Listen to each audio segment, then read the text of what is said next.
worst possible thing you could say when you walk into a car dealership. I spent 5 years with Mercedes-Benz, 5 with General Motors, and the worst thing a person could say when they walk in is, if you could just get me to this payment, we got a deal.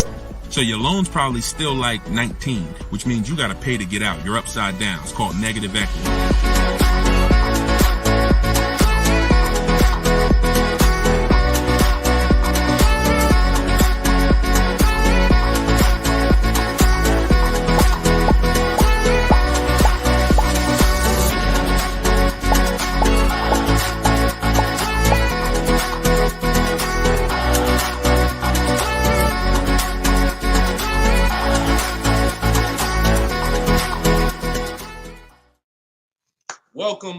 Welcome to episode 4 of Car Shopping Questions and Answers. We are live on 4 platforms: Instagram, YouTube, TikTok, and Facebook. Okay, we already got people asking questions on TikTok. As you come in, we do these shows at 12. Hold on, I want to give my camera time to focus because I'm doing a lot of moving. We do these live shows, it'll focus in 1 second, at 12 p.m. and 3 p.m. Eastern time. Hold on, I'm out of focus. There we go. 12 p.m. and 3 p.m. Eastern time. Now, we broadcast these shows throughout the day because a lot of people can't make the live broadcast. You want to tell your friends about it. If this is your first time with us, you've never been on a live with us before. Oh, wait, hold on. They're saying that hold on, can't hear. No sound. All right, hold on. Let's see. How about that? We're good on TikTok? Let me make sure we're good here on, give me a clear if we're clear on Facebook now. Give me a clear. We always got to do the housekeeping, y'all, and I need your help. Before we get busy, let me know audio is good. I see we're clear on TikTok. How are we on Instagram, on YouTube, on Facebook? All right, perfect. I see the thumbs up just came through. Okay, so this is episode 4. We do these live shows 12 p.m. Eastern time and 3 p.m. Eastern time. So you'll see the broadcast throughout the day, but if you want to actually be live with us, then you want to join us on any of the 4 platforms at one of those 2 times: Monday, Tuesday, Thursday, and Friday. So we are live. My name is Deshone the Auto Advisor. I am the author of the digital book, Cars from Home, 7 Steps to Saving Time, Money, and Avoiding Dealerships. You can get your copy for 75% off during the show over the next 30 minutes in my TikTok bio, in my Instagram bio, or I'm going to put the banner up here. You can go to deshonesbook.com. We have a link in the comment. We have a comment link in the comment section. So I want you to start typing your questions. We get very, very busy. Have your notes ready. Be ready to unlearn what you've learned about cars, because we get below market deals, and that should be your only mission when you are car shopping, is to get below market deals. All right. Now, one thing that I want to discuss. Okay, matter of fact, let's go. Go ahead, throw that up. Let's go to Frankie's question. So this is from TikTok. Can you please give me the percentage breakdown on leases again? Okay. The 1% rule has been around since probably before I ever even got into the car business. The 1% rule says that if your lease payment is 1% of the MSRP, or less, you stole a car. No down payment. So I had a 2018 Jeep Grand Cherokee. It was a $35,000 vehicle. My lease payment was $330 a month. That was under 1%. That's how we indicate that. Now, how we're doing the math is we are taking the MSRP, taking the monthly payment rather, and dividing it into the MSRP. For example, $330, which was my payment, into the MSRP, which was $35,000, and then that gives us 0.009%. 0.009%. Good afternoon, Vivian. Good to see you. So That's how you do it. Now you can multiply by 100 if you want to really get the percentage. You multiply by 100 and you'll see 0.94%. So that has been around for a long time. Shout out to the sharers. I see you, Frankie. Thanks for sharing. Please DM me too. I'm still waiting on ideas for what we could do for the people who share the broadcast. I mean it. We want to make sure we are rewarding people who share, tag, people who invite people to the broadcast. So DM me these ideas. Those are the only DMs I'm looking for because we get too many DMs to really respond to them. We get probably 50 to 100 a day. So we can't respond to all DMs, but those are the ones that I'm looking for. Okay, shout out to everybody who shares. Now, that's been around for a long time. That's how you know you stole the car. It's not even a question now that we still need to get offers because like this is Freener right here. This is why you never want to get excited about one offer unless it's the lowest bid. Here's why. Freener, she just got a, hold on, I'm putting it up here on the screen.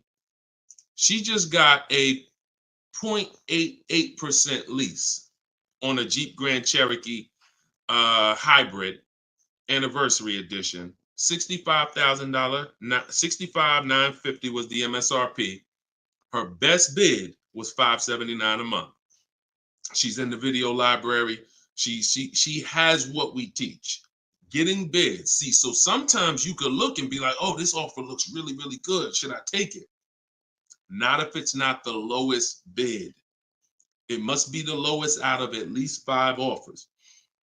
Because what I always tell you is 80% of dealers are overpriced.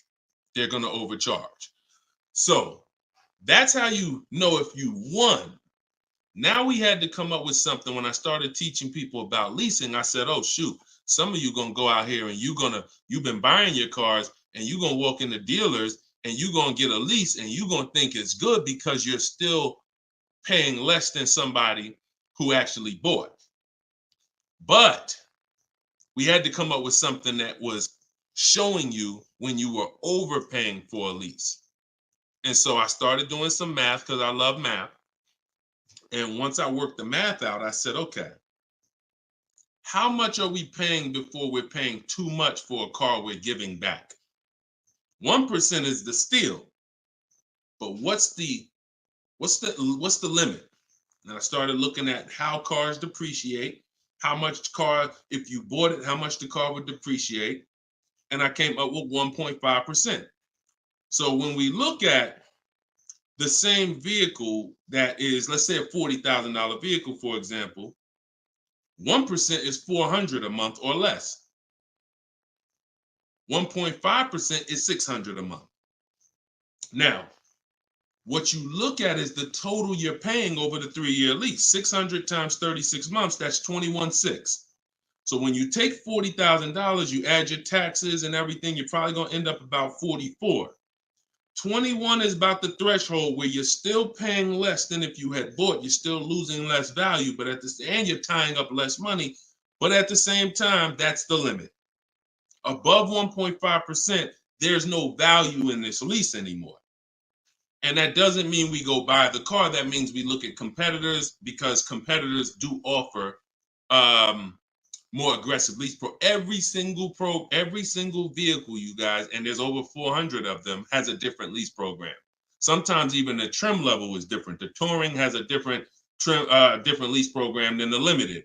So we don't deal with overpriced leases. And so that's why I created the 1.5% rule. That's how it became to be, based on the fact that I knew a lot of people, as they unlearned that bad advice about leasing, as I taught it and as they heard it from other people, they were going to go and get leases. And it's important that you know when there's no value in a lease and you shouldn't be accepting a lease. And that doesn't mean, and look, let me be very clear. That does not mean, that's why I explained the first part of this question, of this answer.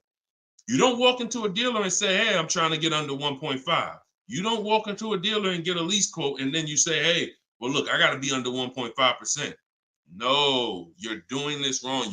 Again, my mindset and what I'm trying to get you to use is Cars from Home, where you should be, the only reason you should be in a dealership is to test drive cars. if you're buying new cars or leasing. Test drive, you're in and out of there in 20 minutes. The next time you're back in a dealer is another 30 minutes to pick up your car if they don't deliver. That is the only reason. We never talk numbers in a dealership for a new car or a lease. Are we clear on that? These are rules where it's like, if you want to use what I teach, and I want you to use it so that you can get the results that Frina got, that Danielle got, that we've worked with over 8,000 people in the last since 2021. I want you getting those results. And in order to get them, you got to know what the boundaries are. Deshone says we never talk numbers in the dealership because you have no leverage there. Your leverage is at home, in control, communicating with multiple dealers, and where you can't get emotional. Okay? Clear? So that's the 1% rule, and that's the 1.5% rule, Frankie. Great question. Okay, shoot the next one in, Dolan. Great question. All right, this is Tony on Facebook. And remember, look, y'all, we are live right now. So some of you have seen the rebroadcast, and you're like, Deshone, okay, this is 3 p.m., 12 p.m., we're live. Okay, so this is the time to ask your questions. You're not watching the rebroadcast, and this is also the time to tag a friend and make sure they're here so they can get their questions answered. Shout out to the sharers. And could y'all keep tapping the screen on TikTok and running those likes up? This gets TikTok's attention and gets more people over here because we got to do this together. All right, Tony from Facebook says, hi, my lease is up in a month. I wrote to get 3 quotes from dealers. I only got 1. That's normal. The other 2 are taking their time. That's normal. I have a third-party restriction. Should I wait for the other 2 quotes or just run with the 1 quote? I never run with a 1 quote, and I get 5 quotes. So you're mentioning 3. I never mentioned 3. 80%, again, a lot of what we're talking about, y'all, is math. I'm unfortunate where I have the data. I got probably 5,000-6,000 people who have my book. We probably got close to 2,000 people in the Cars from Home library in my coaching program. That's a lot of data to prove that it's 80% that are overpriced. That's 4 out of 5. So the reason why we must get 5 quotes is because 4 are overpriced. So 3, not enough. Now, if you're doing this manually, this is still easier than you walking into a dealer doing it by phone. But at the same time, I do online. I go to their website. We are connecting with dealers through their website. You don't want to do this with third-party websites that say, hey, we could connect you with multiple dealers. You don't want that because now they're trying to sell your information to the dealers, and this is not what you want to do. You want to create a Gmail account specifically for shopping. We go to 25 dealers' websites. In my book, I link you to all the dealers so that you can just put in the zip code, and then it'll pull up all the dealers around you for every brand. But you can do this yourself. You can go there and you can actually you go to each dealer's websites. We do a copy and paste message. I have a template that I use that the people who follow my stuff use. And the template you need to tell them exactly what you want and what you're open to. Colors wise, this is why we build our car. We always build our car, go to the website, build the car, because we tell them exactly what we want and what we're open to. This takes us 20 minutes to contact 25 dealers online, copy and paste. We're telling them what we're looking for. Hey, these are the colors I'm open to, blue, black, or silver. These are the trim levels I'm open to, limited or touring. We're telling them this is these are the package, these are my must-haves. I need the big sunroof. All of that has to go in to it's not that you're not car shopping online. You're just now you're car shopping against people who their job is to make money. And so if you don't have what I'm telling you I've responded to hundreds of internet requests when I work for the dealers. If you're here for the first time, type a 1. If this is your first time ever being on a broadcast with us, type a 1. I want you to know a little something about me. I was inside car dealers for 14 years, responding to these quotes. So The reason why I'm giving you the exact strategies is because I know there's so many things that you're not trained to give the dealership that they need. They can't give you a quote without it. They can't shop correctly, without it. Okay, shout out to the first time people. Could everybody type welcome to the first time people? If you've been on here before, type welcome to the first time people. Now, once you give them that information, you're copy and pasting that. Copy, paste, copy, paste, copy, paste. You're doing that with 25 dealers. And then that creates the conversation to see where the dealers are actually coming, where the deals are coming from. But you need to see who has a car first. You need to see who has a car first. So, oh, you're talking about selling the lease. Okay, you're earlier in the process. Understood, Tony. Okay, perfect. No, just talk to another used car manager. And you want to have conversations because one, your car is worth different things to different people. You need at least 3 for that. You're on point. Yes, 3 quotes for your lease buyout.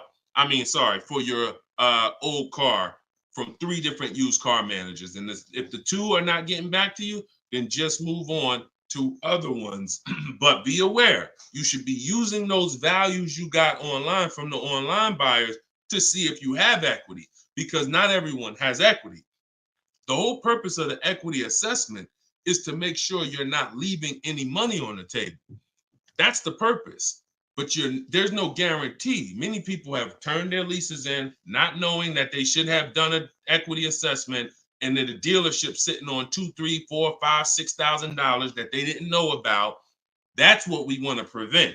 So if you do those offers and you see you have $3,000, $4,000 in equity, now that's when you bring it here. If you do those offers and you're at a break even or $1,000, then that's not always worth it, because those used car managers are not going to match the highest offer. So be aware of that. But if you have equity there, then 3 used car managers, that's how you make a move. Okay? Fight for your money. This is your money. If you end up making $1,500 out the deal even, and it took you 2 hours, where do you make $750 an hour at? $750 an hour. So this is your money. And if you don't fight for your money, someone else will definitely cash the check. All right? Tyler said, send the next one in. Tyler said, F&I director here in Houston of 2 large stores. Your content is great. I appreciate you, Tyler. This is the 20% right here. See, the 20% can always admit when we're doing something to help the market. The 80% will come on here and be like, oh man, this guy couldn't make it in the car business. Now he's teaching. All right, go ahead. Shoot the next one up, Dolan. This one's from Facebook. What's up, John?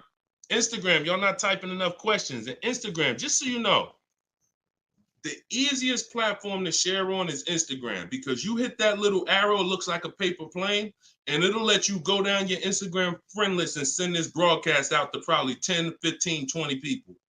Okay? Don't cheat your friends. All right? Shout out to the sharers.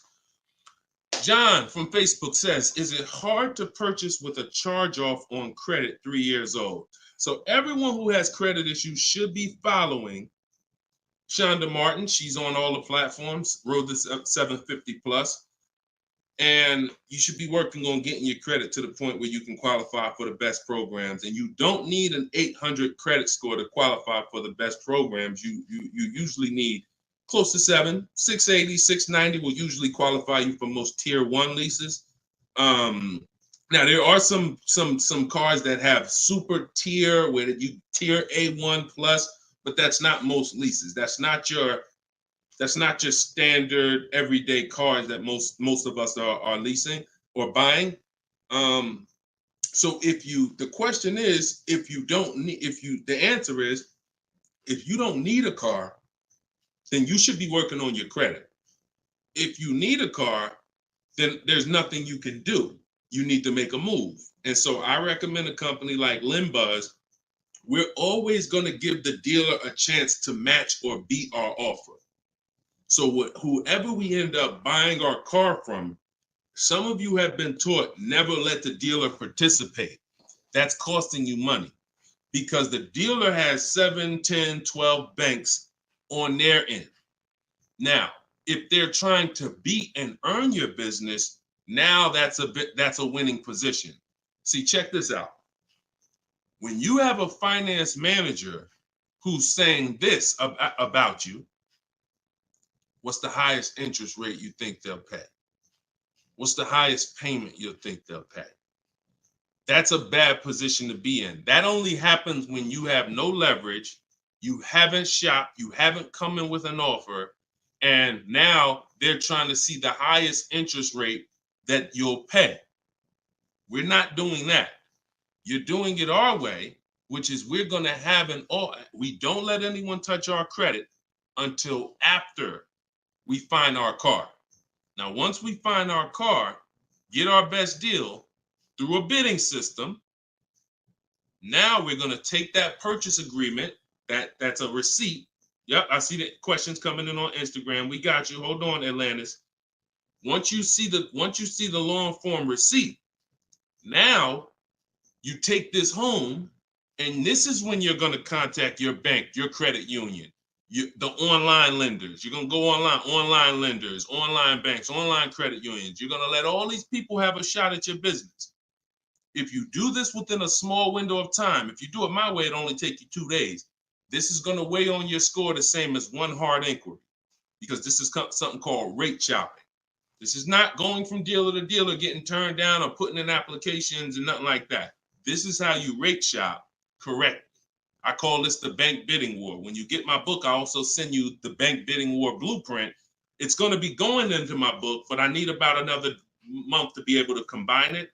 But I send you the bank bidding war blueprint. Now, the bank bidding war is 3 rounds.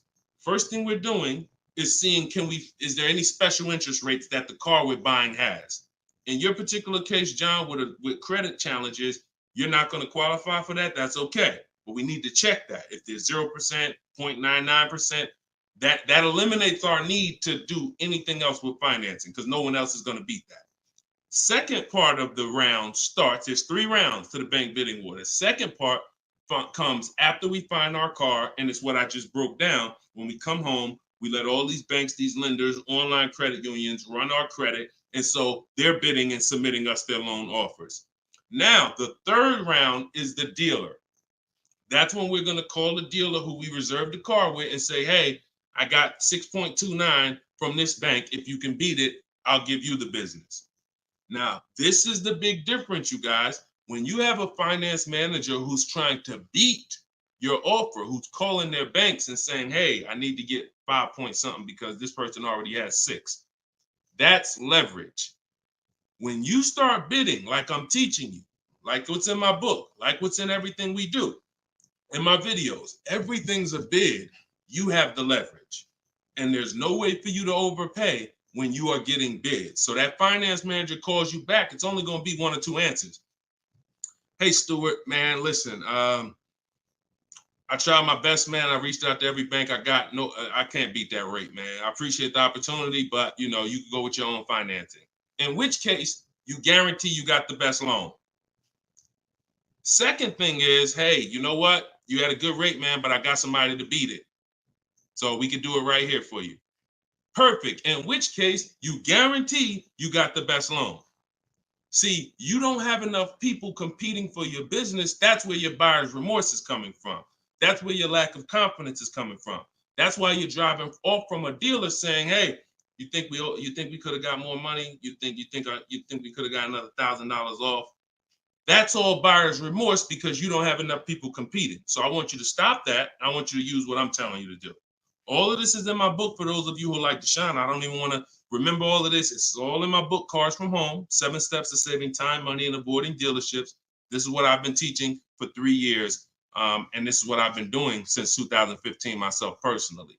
So you can get your book for 75% off. Cue up the next question, Dolan. Oh, John, in your case, though, when you get that buyer's order, you would be reaching out to Limbuzz. So after you find your best car deal, you would be reaching out to Limbuzz and seeing, what their rates would be for you. And then you would be going with, still giving the dealer the opportunity to see if they can beat it. Because once a dealer knows you got an approval already, they kind of have a little more leverage to be able to see if they can beat that approval. But in any case, even if they can't, Limbuzz is pretty generous.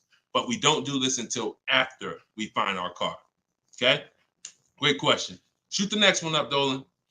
All right, this is Gemini from Instagram. Can a dealership legally raise the price from what is being offered online? Listen, nobody's suing dealers. So it's not really about what's going on legally.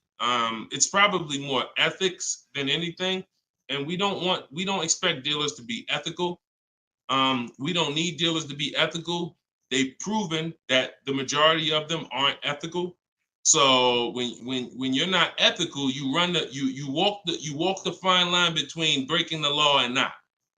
You walk that gray area. You know, yeah, I overcharged you. I know you could have paid less, but I know, yeah, whatever. But I know I could have sold you the car for less. But I'm gonna tell you that this is the best. Like, all of this stuff is unethical, but it's legal. So when it comes to what we're doing, our job is to protect ourselves. You can't go into a car dealership expecting them to protect you. You can't go into any business transaction expecting the person you're negotiating against or the person who's selling you a product to protect you. That's why we exist, because there's no one out there. If it hadn't been done, you'd been good. If there were, even if the I think it's the Federal Trade Commission or whoever regulates businesses were stepping in to protect the public, then we wouldn't have a need for what we do. But that doesn't exist. So it's on you. It's buyer beware. It's you protect yourself. And so I provide the tools for everyone who wants to take action to protect themselves. All right? But no, we don't expect dealers to do anything other than what they've been doing. Go ahead, shoot the next question up. Let's roll. All right. Why shouldn't a person focus just on monthly payment, monthly car note? Okay, good question. Hold on. Let me make sure I can see Instagram. All right, so this one's from Instagram. Promise Tammy said, why shouldn't a person focus on just the monthly car note amount? So if we did a little math and you go, all right, if you walk into a dealer and you're looking at a $40,000 car and you say to the dealer, how much does that car cost a month? And they're smart, if they're trained, they're gonna say, well, it's not really about the car payment right now. Do you like the car? And once you say, yeah, I like the car, let's get down to numbers, they're gonna ask you, they're gonna try to figure out what you could afford. Like, what's the most you could afford? Or I can't afford any more than $450 a month. Now, some of you know every $1,000, every $5,000 on the purchase price of a car is how much per month. Some of you know. I know we got a lot of new people on here, but for those of you who've been tapped in with us, how much is every $5,000 on a car loan? So, and the reason why I give you guys this parameter is so when you look at that $40,000 car, thank you, Frankie, got it. You should automatically know every $5,000 is about $100 a month. Yep, you got it, Michael. All right, I see you. We got people tapping on every platform. Good job, Carmelo. So the reason why, see, those of you who focus on just the car payment, you are some of the people who the 80% of dealers are going to manipulate the most and make the most money on. Because when you come in, if you don't realize that $40,000 car is in no way close to $450 a month, now you have someone who's going to try to manipulate the loan to make that car $450 a month somehow. Now, it's usually going to end with you having a super long loan. So I've had people come to me years ago, friends that would say, Deshone, what you think about this deal? I say, man, let me look at the paperwork. And I see, man, you know the loan is 96 months? Nah, man, I didn't even know that. Yeah, the loan is 96 months. What is that, 8 years? 84 months is 7 years, 96 months is 8 years. So you're out the door at an 8-year loan. Now, I'm not going to assume you know why that's bad. So I'll say that an 8-year loan leads to too much interest, and it's what it is, because if they got you an 8-year loan, it's certainly at a high interest rate, because banks know that those loans, people who need 8-year loans, are risky. People who need 8-year loan, they got to protect themselves because typically the car may have problems in the long run. When you go down, see the whole point with a shorter loan, 5-6 years. Some people want to be conservative. You take 4 years, but you want that car paid off by the time maintenance comes, by the time repairs start being needed, because cars need repairs every now and then. So you want the car paid off. They know that if we give this person an 8-year loan, typically they're probably gonna have issues around year 7, year 6, even depending on the age of the car. So the length of loan, I teach something called the rule of 72 and the 10th birthday. I will not in any way co-sign anyone getting a loan longer than 72 months, which is 6 years, because we don't have, see, what's the longest loan, a mortgage that any of you would take? Let's keep a real fast dialogue going.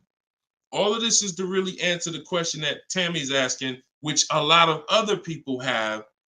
So we need to indicate why this makes a difference. The longest mortgage most of you are going to take is 30 years. Mortgage. There are 40-year mortgages available. There's 50-year mortgages available. No one on here said, yo, I do a 50-year mortgage. Why? Because we already know inherently anything longer than 30, that means we can't afford this house. That means we're looking at the wrong house. So we had to make sure we created boundaries so that you understand, okay, if I got to take a loan longer than 6 years on a car, that's telling me I can't afford the car.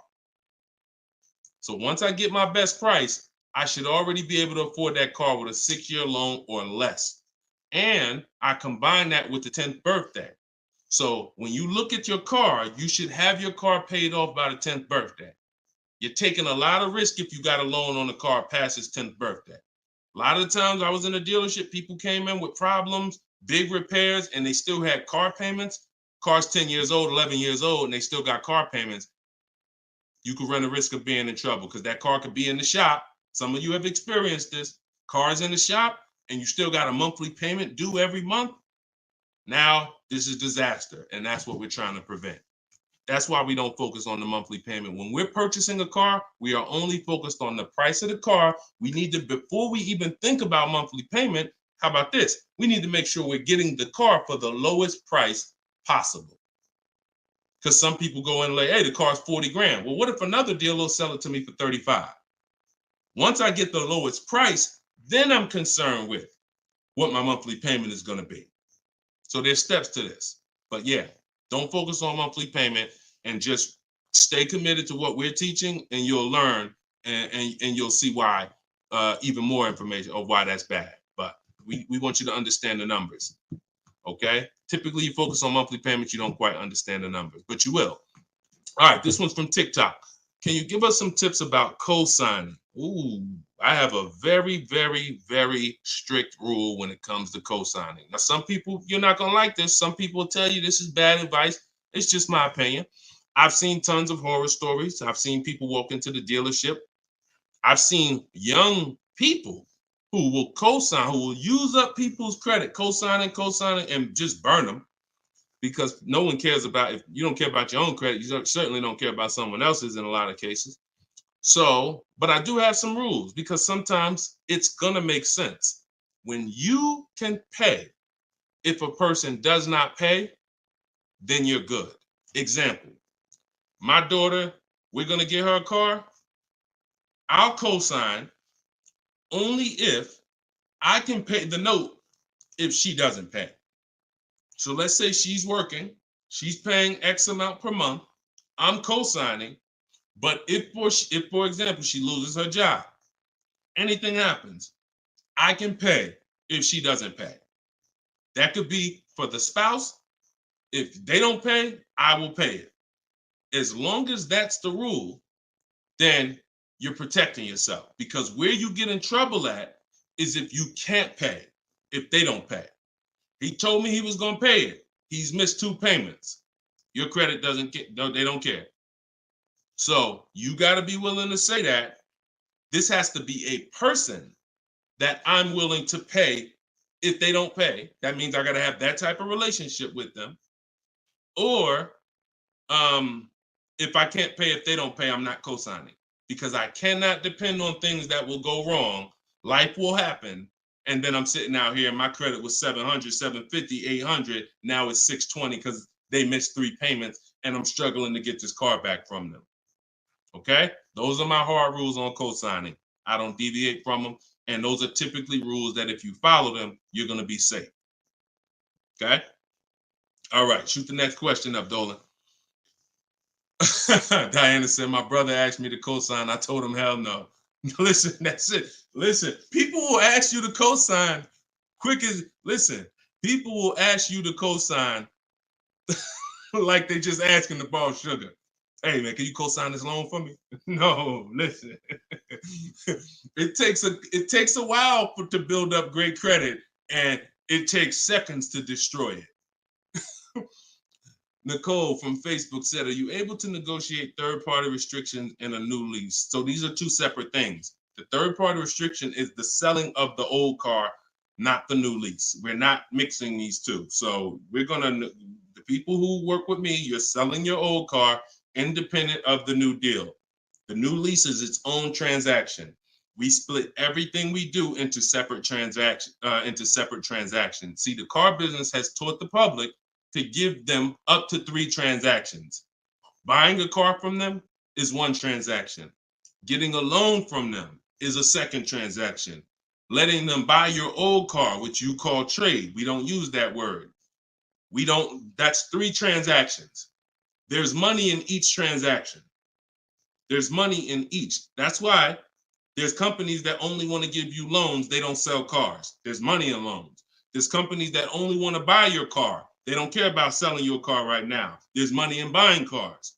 So you need to separate these transactions if you want to maximize each. There's no way for you to save the most money without maximizing and looking at each part of your deal as its own separate transaction. So if I have a third-party restriction, I'm doing the equity assessment. A third-party restriction is, some of you have leases. We always need to see if there's any equity in our lease before we return it to the dealership. If you have returned your car to a dealership without doing the equity assessment, you don't know how much money you've left on the table. Because if there's $2,000 or $3,000 of equity in your car, the dealer's keeping that, and that's their money. So, or the bank's keeping it when they sell it, that's their money. It's probably the dealer will find a way to buy it, and it's their money. So when we look at an equity assessment, we're going to do it at all times. Now, there's no guarantee we have equity, but we want to guarantee we're not leaving equity on the table. And so a third-party restriction doesn't mean you can't sell a lease. Who didn't know you could sell a lease? Type a question mark. If that's new to you, this is your first time hearing this, you've been leasing, and you're like, Deshone, I never heard about selling leases. I had no idea this was a thing. Type a question mark if this is your first time hearing that you could sell a lease. Okay. Fish Guy Rodney. Okay. See, so more information is coming out. Okay. Fairy Godmother. Okay. Emil. Okay, I'm sorry. I just tore your name up. Sorry. So as you change Shamir on Instagram. So when we look at this, we got to see that the things that we don't know cost us money. So now it's like, once they saw people, because we helped out probably thousands of people in the pandemic sell their leases, used car values, resale values were crazy. So we had people making $5,000, $10,000, $12,000 selling their leases. I sold my Jeep Grand Cherokee lease. I made $8,900 after I drove it for 42 months because I extended the lease and then I sold it. My mother, she drove her car. She made $10,200. Now those numbers don't exist anymore because values have come back down. But there's still people who are going to make 3, going to make 2, going to make 4, depending on your car. Now, every car doesn't have equity.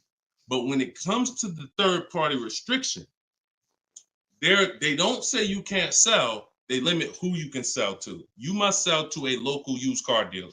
To a local dealer of the same brand. So if you have an Audi, you must sell to an Audi dealer. We are still going to get bids. We're going to get at least 3 bids from used car managers at Audi dealers because your car is not worth the same thing to every dealership. Your car may be worth 19 to this dealer, 19.8 to this dealer, 21 to this dealer, which is why we must get bids. Y'all gonna hear me say that word. Your favorite word, if you stick around and you use what I'm teaching, when you start mastering my strategies, your favorite words are gonna be bids, multiple offers, because that's how we save all the money. So okay, so that has to be handled, Nicole, separately. The selling of your car, the who I'm gonna sell that car to, you find that person first. Then you go shop for your replacement car. And then once you go sign that deal, you sell the car, you do it the same day, and you maximize both transactions. Okay? And all of this, guys, shouldn't take you any more than 90 minutes. This is not something that's going to take you hours. See, my whole thing is to show you how to get great deals in 60, 90 minutes from home. That's why my book is called Cars from Home. 7 Steps to Saving Time, Money, and Avoiding Dealerships. You can all get a copy for 75% off for the next 30 minutes. Just go to my TikTok bio. You won't leave the broadcast. Grab your copy before that timer hits 0. The price goes back up to $97. Or you can go to my Instagram bio, or click it if you're on Facebook or YouTube. Go to the comment section and you'll see a link to deshonsbook.com and grab your copy for 75% off before the timer expires. All right, go ahead, Dolan. Shoot the next question out. Should I feel bad if I get 1.3? I'd only feel bad if I got 1.3 and if it was my only offer. If it was my only offer, or if I only got 2 offers, then yes, because I'm going to tell you why. I'm going to show you something. When I look at what I see, hold on. Okay, hold on. We saw Freener. Some of you saw Freener. That's 0.88. That's just ridiculous. 0.88. But look, Charles, he gets a Palisade. He's paying $48,000 vehicle. His best offer was $597 a month, 1.23. Now, look at and sometimes people who are getting phenomenal, who are looking at cars that are super, super popular, they'll go a little further, and he reached out to 35 dealers. Now, I want you to pay attention. Some of you, the average person, only shops 2 dealers. My strategy is I teach 25 to 5.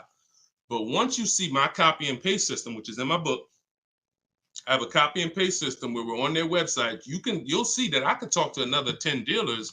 It only take me 10 minutes to open up contact with another 10 dealers. We always use a separate email. Do not contact dealers from your personal email. I'm warning y'all. It's not going to work. You're trying to go through your work email, and then you got your personal stuff, and then you're seeing the car dealers. Don't do it. Create a separate Google email, and that's how we do it. So he said, I reached out to 3,500 dealers, got 10 quotes back. So that $597 a month, 1.23 is the best out of 10. So so I always tell you, when you do it right, you're going to see offers that are $150 to $200 a month more. That's when you know you've exposed the 80%, and that's when you know you shop the right way. If you don't see that type of spread minimum, you haven't shopped enough offers. So that's the only time I would feel bad, GKA, is if I didn't get at least 5 quotes, because I don't know if 1.3 was the best. I'm gonna tell you a funny story too, because Freena's in our coaching program, and Freena reached out and she said she was looking at a Jeep Grand Cherokee. Get ready for the next question, but I'm gonna tell y'all, I want to hammer this home so y'all understand the importance of multiple offers and you don't get lazy, because the things I'm telling you might take another 30 minutes, 40 minutes, and they save your family $3,000. You can't put a price on. Well, you can put a price on that. So Freena was shopping for a Jeep Grand Cherokee Limited. She comes to the group and she said, Deshone, this was the best offer on a Jeep Grand Cherokee Limited. It was like 1.2 and change. But she said, the guy that made me this offer said he has this 4XE. It's a hybrid. And he said he could actually do better on that one. She said, what do you think he told me what it would be. It would drop the price here. I said, if you're open to that, then you need to run your quotes again and get 5 more offers on that vehicle, because it may have a better lease program, in which case you need to open it up again. She opened it up again. That's how she got her 0.88% lease. So if she would have just said, well, this guy is getting me 1.1, I'm gonna just take that, then she never would have found a 0.88. multiple offers. That's probably $100 a month difference than what the last offer, $100 a month times 36 months on this lease. You're talking about $3,600. And she did it in minutes. Once y'all learn how to do this, it's minutes. This is not hours. I'm not spending more than 60 minutes on shopping for a car. Now, that doesn't mean I'm not spending time to decide what I want. But once I decide what I want, once you know what you want, 60 to 90 minutes to get the best deal. That's it. All right, shoot the next one up, Dolan. Keep the questions coming, y'all. We are live every day at 3 p.m. Eastern time. Well, not every day. Monday, Tuesday, Wednesday, Thursday, and Friday. Monday, Tuesday, Thursday, and Friday at noon and 3 p.m. So this is our live show. Okay. Throughout the day, though, you may see a broadcast and you'll know, okay, you'll still be able to get value because most of the people who are asking the questions on here are asking the same questions you would have asked. So go ahead, Dolan, shoot it out. This is Raymond from YouTube. How do you structure a lease? So the first thing you want to do is look at the car you're thinking about leasing.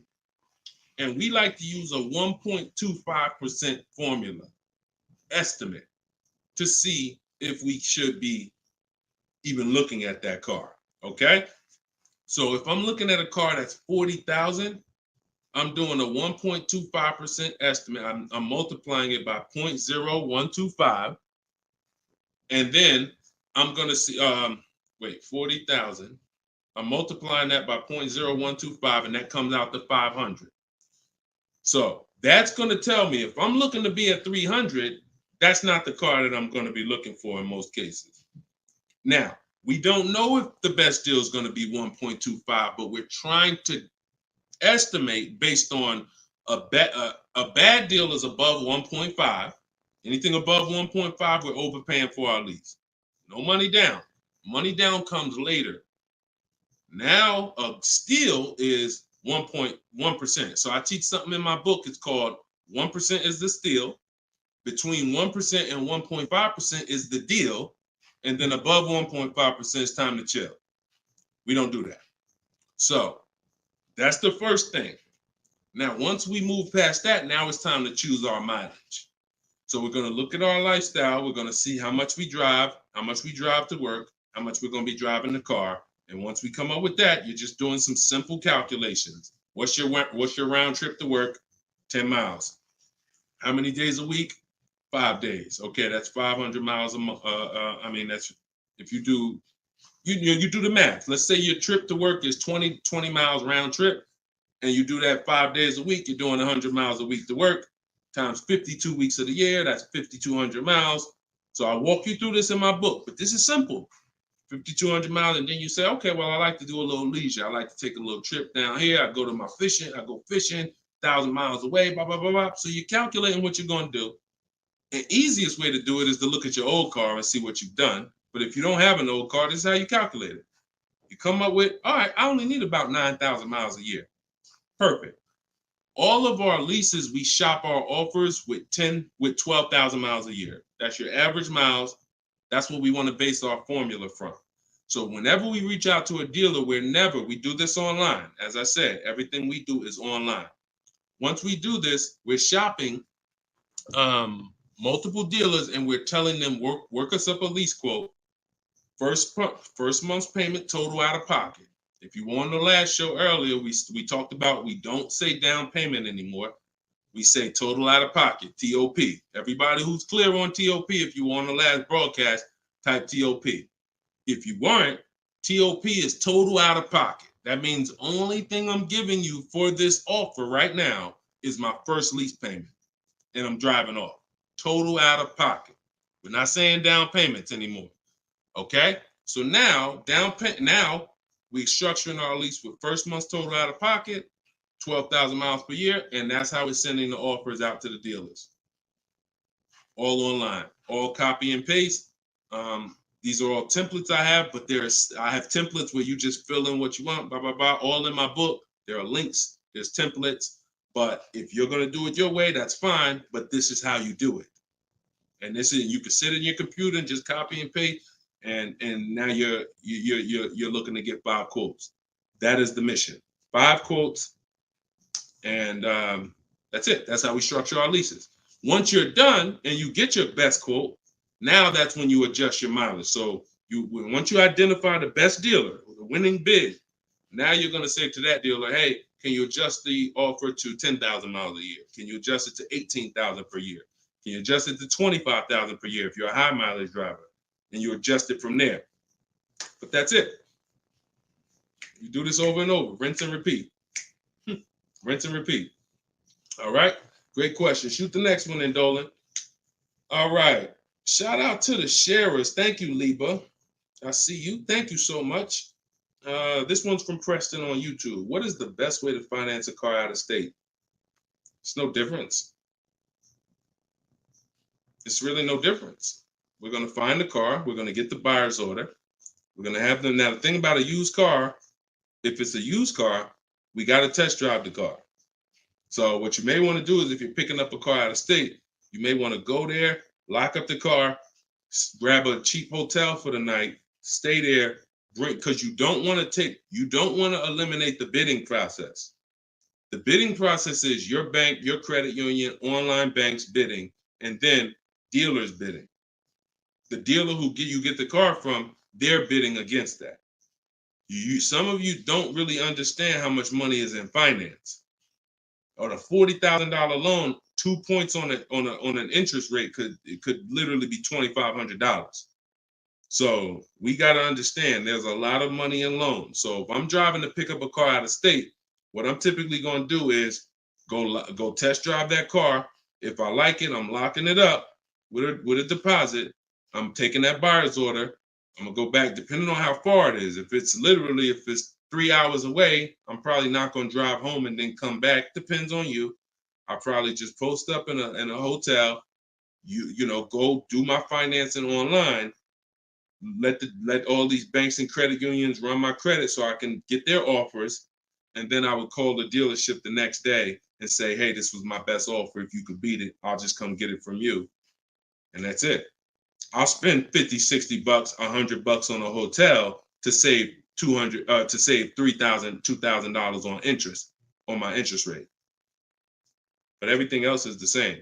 So we can't be scared to go out of state. If many of you who are using what I'm teaching, you're going to see. Look at Eddie. Who was Eddie who drove? Hold on. Short conversation.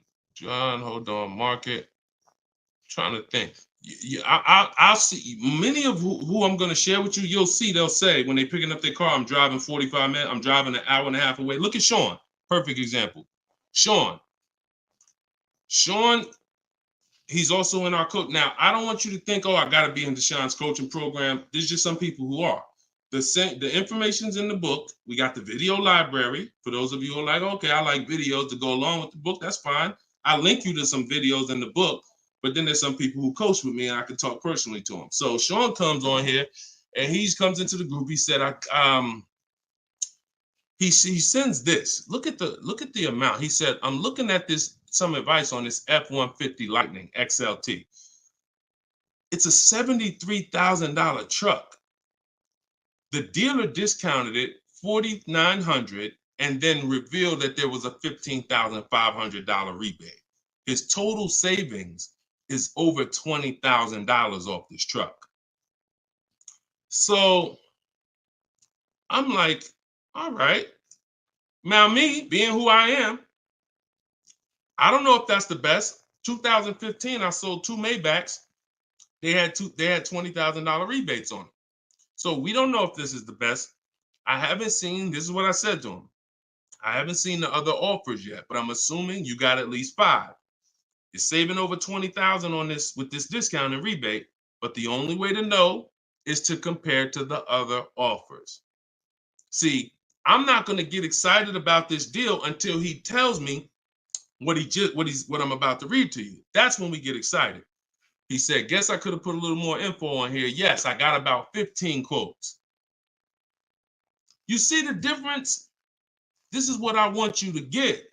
BK Dollar, this is what I want you to get. Liba, this is what I want you to get. Everybody watching, the money is in multiple offers. The reason why you're not saving, you're just not getting enough offers. So he says, I ended up expanding my search to 150 miles outside my area to find this deal. He said, I couldn't find, watch this, I couldn't find anything under MSRP in that first search. So think about how I'm telling you, the local dealers know when they see your zip code, they know, okay, some of them, all right, we don't have to do too aggressive. But those dealers that are an hour and a half away, when they see your inquiry, they're like, oh, listen, this is a person we never would have saw before. What is it going to hurt us to blow this truck out? And we take a deal from one of our competitors' markets. We love to see our license plate frame over in their market. That's how we win. So he ends up saving over $20,000, and he doesn't mind driving 150 miles to go get that truck. Why? Because every mile he drives is dollars he's picking up. We clear on that? We clear? If you're clear on the importance of multiple offers, type clear. All right, shoot the next one up, Dolan.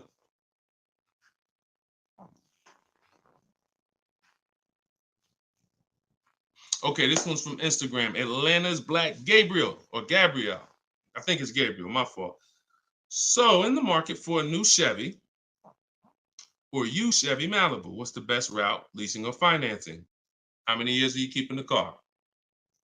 If the answer is 8, then you should be buying.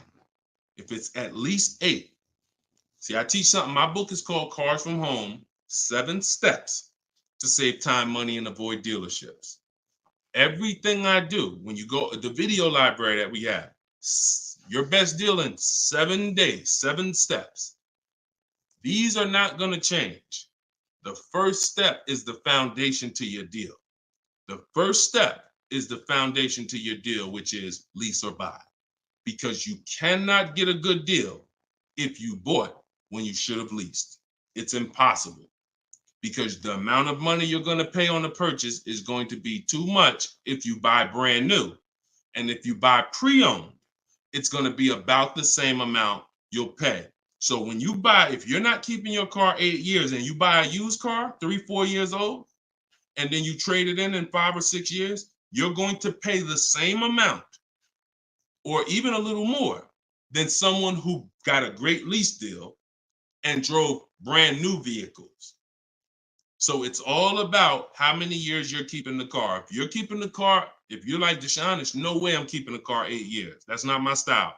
Then you should be shopping from this day forward for aggressive lease deals. Now, once you find a car that you love, or if your spouse says, you know what, I don't switch cars like that. I keep a car 8, 10, 12 years. Then we purchase for them. We're going to purchase. But for those who are not keeping their cars 8 years, you are losing thousands and thousands and thousands of dollars not leasing cars. Thousands, thousands and thousands and thousands and thousands. All right? That's the 8-year rule. It's the most important question. It's the first thing you ask when you are car shopping and you're ready to car shop. How many years am I keeping this car? 8 or less, we lease. Less than 8, we lease. More than 8, we buy. That's how we avoid the depreciation. So go ahead. It's a hard rule. You want a follow-up question to that, or anybody want to? Because I know some of you are like, Deshone, I was taught never lease. Whatever. You want to follow up to that question? That's perfectly fine. But that's the rule. And it's the rule based on money. I've seen thousands of scenarios, and I spend years and all my time shouting from the hills so people could understand how much money they're losing by not getting good lease deals or not leasing at all. Okay, go ahead, shoot the next one up, Dolan. Okay, this one's from TikTok. All right, Peyton. Do dealerships finance used cars too? Yeah, sure. Absolutely. But we don't finance, dealers are our last offer for financing, never our first. So what you should do is you should go watch the replay from earlier, episode 3. This is episode 4 of Car Shopping Questions and Answers. We do these lives Monday, Tuesday, Thursday, and Friday, 12 p.m. Eastern time and 3 p.m. Eastern time. For those of you who are like, because I want you to be able to tell your friends. Today, some of you are going to run into people who are car shopping. You need to be telling them, hey, you got to check this guy, Deshone the Auto Advisor. He does this show, live show, 12 o'clock, 3 o'clock, Monday, Tuesday, Thursday, and Friday. But you want to watch episode 3 where we went into detail about how we don't finance. In fact, early, I think we talked about it early on this episode. Your financing should be independent from the dealer. The dealer should be your last offer for financing. Because what you're asking for, that's 2 transactions. You're giving them 2 transactions of business. You're giving them the purchase of a car, and then you're giving them the selling you of your loan. So what we do is we separate these transactions and we get bids for each. So the only way I'm dealing with a dealer, the only way you're going to be dealing with a dealer is if they've won the bid, which means if I'm looking for a used car, you won the bid out of all the used cars. Like, all right, give you an example. This is Vincent. Vincent got a 3-year-old Lincoln Corsair, premium trim level, under 45,000 miles, clean Carfax, inspection, all from the comfort of home. I'm reading what he put in our group. He was targeting to find a discount of 30 to 35% from the MSRP. This is something that no one is teaching you guys about what you need when you're purchasing a used car. If you're going to be purchasing a used car in the future or your next car, or if you bought a used car in the past, type the letter U.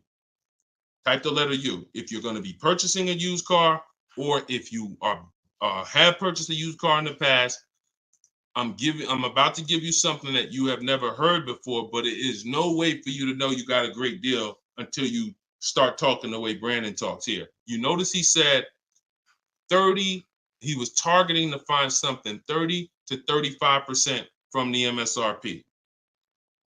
In order for us to know, I see you, Shelby. I see you, Emma. I see you, Katarina. I see you, Raymond. Okay, perfect. Atlanta's Black Gate. All right, a lot of people. Okay, so when you are shopping for a used car, let me tell you a story, give you an example, all right? So I was shopping for my pre-owned Infiniti truck 3 months, a little over a year ago. I narrowed it down to 3. Now, I narrowed it down based on title history,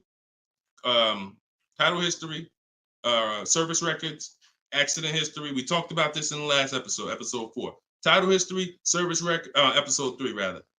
You can see it on YouTube. And if you're on YouTube, please make sure you subscribe and please hit the like button. It matters because that shows the algorithm that we talking business over here, that more people need to be here. So when I narrowed this down now I get to I think I narrowed it down to my top 4. They were all white. They were all within 30, they're all within $1,500 of each other. Now, here's the problem. This is where it gets complex for you. Because I'm looking at one that they're asking 30,000 and change, one they're asking 31,000, one they're asking 31,800. You know, they're all within $1,500, $2,000 of each other. Similar miles. On the outside, they all look similar. Without knowing, I created something called the true value percentage. What is the true value percentage? It's not what the website says is a good deal. It's the percentage off of what the vehicle was when it was brand new. So I pulled the window sticker for each of these vehicles. I pulled the window sticker, and what do I see? Now I teach you how to do this in my book. I teach you this entire process, but I'm walking you through it. Exactly. I pull the window sticker. You can get it from Carfax, depending on if Carfax has a deal with that manufacturer. Carfax has window stickers. Now, what do I see? One car is 46,000 when it was brand new. Now they're asking 31 and change. Okay. One car is 48 when it was brand new. They're asking 31 and change. One car was 52 and one car was 54.5. That's the one I got. So you see how in one instance we were confused. You would be confused. You sitting here like, yeah, Deshone, that's hard because they all look the same. They all similar price. How do we know? Once we find out the original MSRP, not only do we find out what the original equipment is that's in the vehicle, which is helpful. I wanted to know this is an Edition 30, got all these special features. That's helpful to know too. But more important than that even is to know that that car was a $54,500 car that they were asking $31,800 for, which means I got a 42% discount. That is something we created called the true value percentage. And that's how we make sure we choose the right used car when we're ready to pick the final one. This is what we do here, y'all. If you this is why, like, this is why we've been blessed, because God knows we giving you the information you need to win with. So all of this is in my new book, Cars from Home, 7 Steps to Saving Time, Money, and Avoiding Dealerships. If you want it all in one place, you can watch the show. You can watch my free social media videos. I got hundreds of them. Or you can say, Deshone, I'm going to get this it's 75% off in my TikTok bio. It's normally $97, but you can get yours for 75% off. And you can get it in my Instagram bio, or if you're on Facebook or YouTube, click the comment section and click that button that says Deshone's book and get you 75% off for 30 minutes. After 30 minutes, price goes back to $97. So, all right, but that's the true value percentage. And that these are the things that we never buy a used car ever without looking at the true value percentage. So when you saw what he said when he bought that Lincoln, as he was targeting to get something 30 to 35% off MSRP, and he ended up getting one for 43%. So that's what you need to know. Go ahead, shoot the next one up, Dolan. Great questions today. All right, Raymond on YouTube. Does it make sense to buy an existing lease? So when you're buying a lease, all you're doing is buying a used car. That's how you got to look at it. It's a used car. It's just, it may be your car. If you're buying your lease out, it's a very different. See, what I see most times is people want to buy their lease because they don't know how to shop. Because there's deals out here. We've been making deals since the pandemic. I started our video library. We started that in 2021, November, middle of the pandemic, when people were paying ridiculous prices over with the 80%. They were cashing the biggest check they've ever cashed in their lives. Like in their lives, they were like, and we were getting deals all since then. Felicia came in. She was our first person in our program who got a BMW. She saved $1,950 January 2022. And so we when you get bids, you reveal. That's why we don't pay attention to nothing out there. I don't care what anyone says, what any dealer says does not matter to me. That does not matter, because I know that if we got deals all through the pandemic, oh, forget it. That's why this market, we're killing it even more.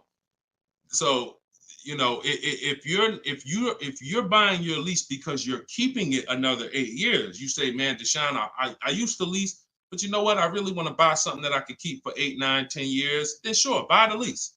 But if you're not doing that, then you're moving from a lease mindset, which is I'm driving great cars, brand new cars, always under warranty in most cases, latest and greatest features, low payments, pennies on a dollar compared to people buying. That's a whole value system. That's mindset right there. These are the people who are shopping for a lease. These are the benefits of leasing. And then you're moving and saying, all right, I'm going to buy a used car now. Very different, very different. So you got to be, you have to have had a change in mindset and goals to buy your lease and buy a used car. And it's never, what I see most times is people just don't know how to shop. When you use what I'm teaching you to shop, get 5 offers, you're going to see there's deals everywhere. Everywhere. Go ahead. Shoot the next one up, Dolan. You can't pay me to negotiate your lease, because I do this in 90 minutes and I'm teaching you to fish. You know, I've had people who used to buy cars from me. Hold on, keep that question up from Nicole, but I saw this person on TikTok. I'm not in the business I'm in the business of teaching people how to fish. So, you know, because what happens is you're building a trust in something. Like, if you're not willing to learn what it takes to do this in 90 minutes from home, like I'm teaching you, then you are the same type of person. That same mindset will lead you to go into dealers because you're just lazy and scared. Now, I'm not saying that's you. I'm warning you to not let that be you. I'm warning you you can't pay me enough. I'm not in that business. I'm in the business of helping people all around the country. It don't matter what you pay. Of course I don't think you would ever even ask me to work for free. I'm telling you though, that's not the business I'm in, because we can help thousands of people all around the country. But you're not realizing that your transaction is a 5-figure transaction. There's nothing else in this world that you're going to give that type of control. If you were going to start a business and it was going to take a $30,000 decision, $30,000 of your money, would you ever be looking and saying, oh, could you do this for me? You see, we do things with cars because we've been programmed to do them with cars. Car dealers have made you so scared that you've been programmed to do something, but you never do it with anything else. You never do it with a house. You wouldn't say, hey, could you just, I'll pay you to get my house for me. I'll pay you to, start this business for me. No, it's only cars. So when you realize that this stuff is easy, that old way of going into dealers and going back and forth, see, you're thinking of the old way. You're thinking, oh, I need somebody to tag along with me. Yeah, I got Deshone sitting over there next to me. I wouldn't be there because I'm at home. Where you see me at, this is where you see me at is exactly where I got my Infinity truck. I just told you about the deal. Where you see me at is exactly where I get my cars from. I sit right here, and all the people who got my Cars from Home book, who are in the Cars from Home video library, they're all right here. Some of them in the airport buying cars. Some of them at their desk at work making deals on cars. Nobody who's learning from me is in a dealership making deals on cars. So that's the old way. And if you think that you got to unlearn that or you can't win with me, you got to scrap that. I know it's painful. I know it sucks. I know it makes you feel like you're a loser. But that's what I'm telling you. Scrap that joint and do it my way. And when you do it my way, you're going to be like, oh, shoot, man, how the heck wasn't I shopping like this years ago? All right. So now Nicole on Facebook. Do you shop or negotiate differently for a car that is low in inventory or shortage? No. Now, the only difference is, let's say, and this is the reason why we connect with 25 dealers. See, in my book, I said we use the 25 to 5. We got to connect with 25 dealers. This takes us 20 minutes because we're using a copy and paste system. So if you're going to all of these Chevrolet websites and copy and pasting in their contact box, copy and paste, copy and paste, copy and paste. Now, what you're doing is you're shopping out of all those dealers' inventories. So if you only do this with 4 dealers, then you only see one dealer who has a car. And they're like, oh, well, we it doesn't seem like it's a lot of these cars out here. That's why we're connecting with 25. You saw Sean, he connected with 35. And so when we connect with these dealers, we're not just doing it to get bids. That's one reason. But we also know out of all these 25 dealers, probably 10 of them have a car that matches what I would want. And then I'm going to get 5 to 7 offers. So now let's just say we're at a mid period where the 2024s are sold out and the 2025 hasn't come in yet. Now what's going to happen is all of those dealers out of the 25, maybe 2 of them have a car, and they're going to tell you, you know what, you really need to order it. That's not because it's a low inventory. That's because you're usually in between model years, and the old one has sold out, and the new ones they're waiting for it to come in. But it doesn't change the way we shop. And sometimes we will order. If I'm purchasing, I'm more likely to order because I'll get bids, and then I'll take the car. But if I'm leasing, we're less likely to order because we don't know what the lease program is going to be. See, I could get a dealer that discounts the car for me $3,000.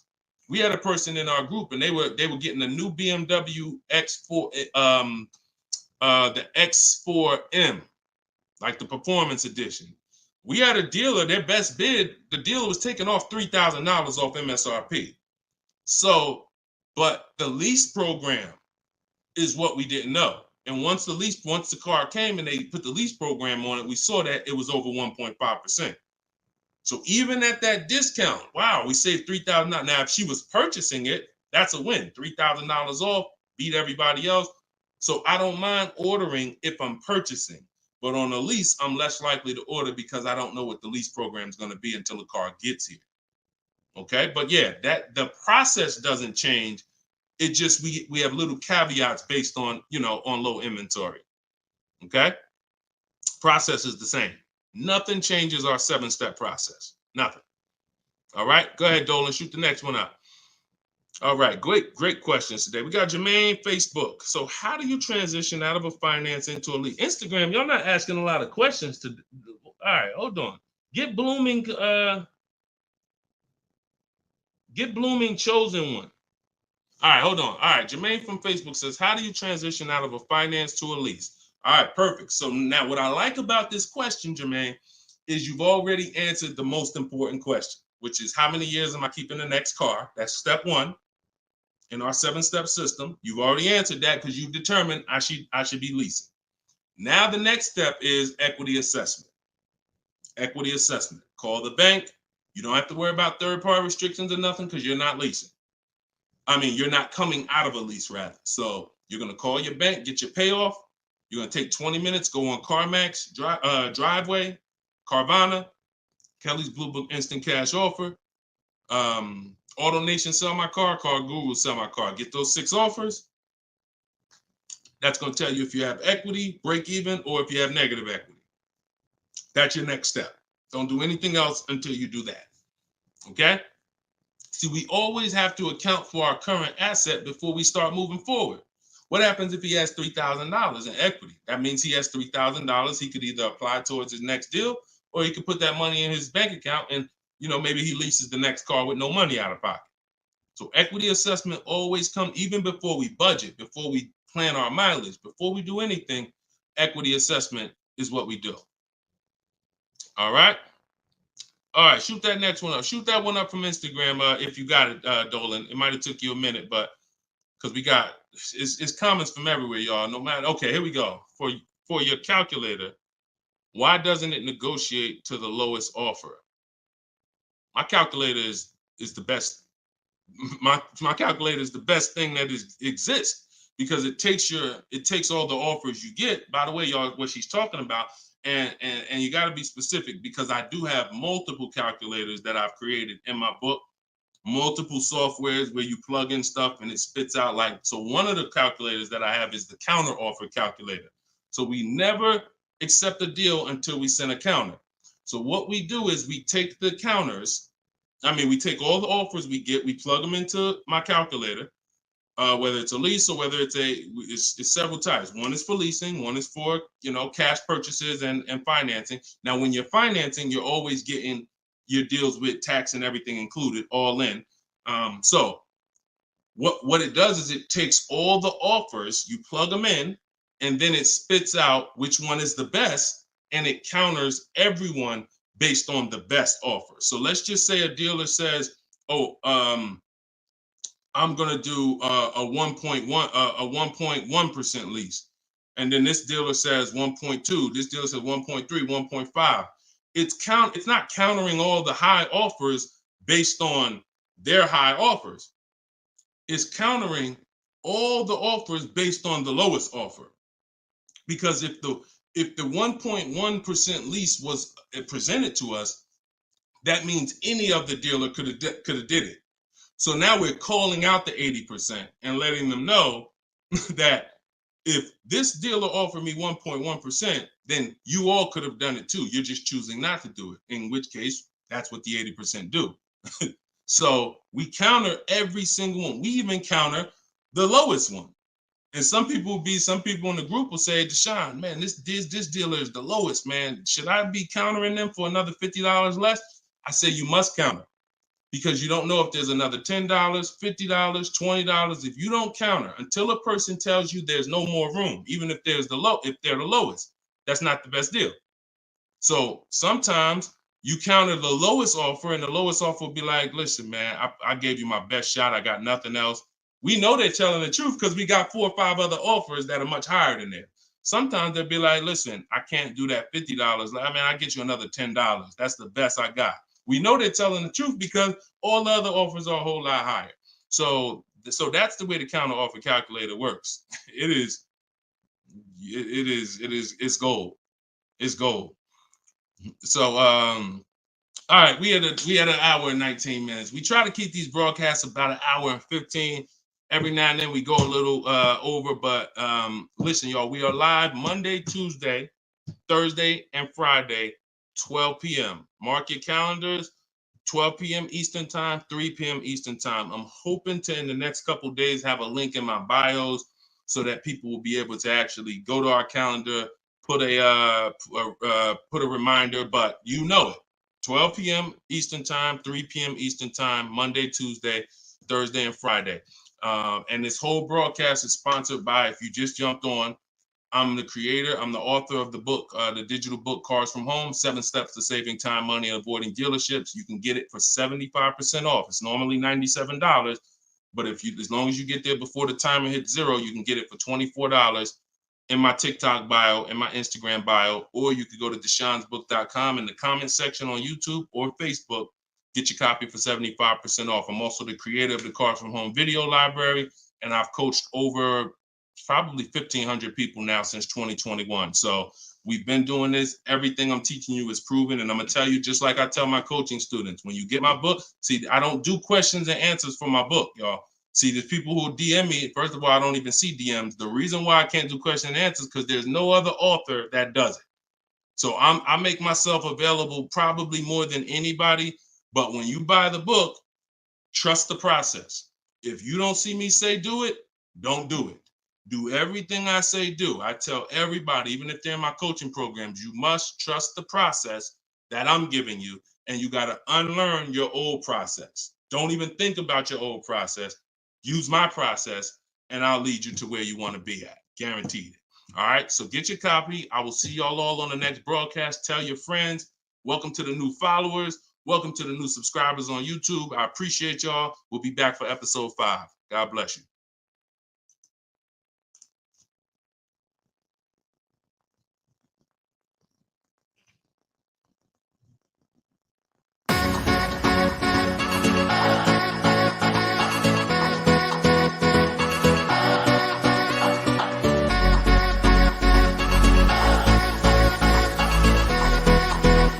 The worst possible thing you could say when you walk into a car dealership. I spent 5 years with Mercedes-Benz, 5 with General Motors, and the worst thing a person could say when they walk in is, if you could just get me to this payment, we got a deal.